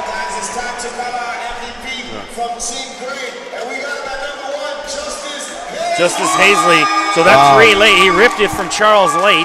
I think a co-MVP might have been in order, but hey. Yeah, I would agree. They only had one award maybe, so hey, go with the one.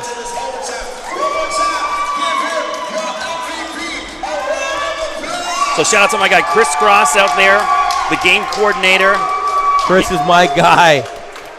Still doing his thing. When I first came up here like 5 years ago, he was the coordinator. Haven't seen him in a while other than on Instagram. We worked together with Oshawa Power, man. That's Awesome. why I knew Chris from NBL.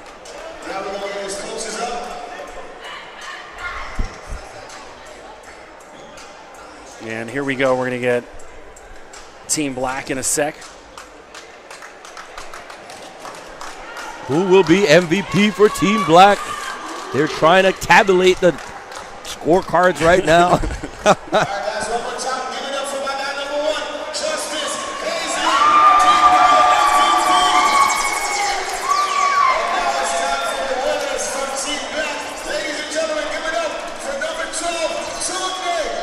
Here we go. Tunde Duradola. I mean, I don't know how many. He had at least 6-7 dunks. Oh, in a row there. Well deserved. I said to him, I was standing over there by the Biosteel jug. I said, yo, can you give me something different now? You've been doing the same. No.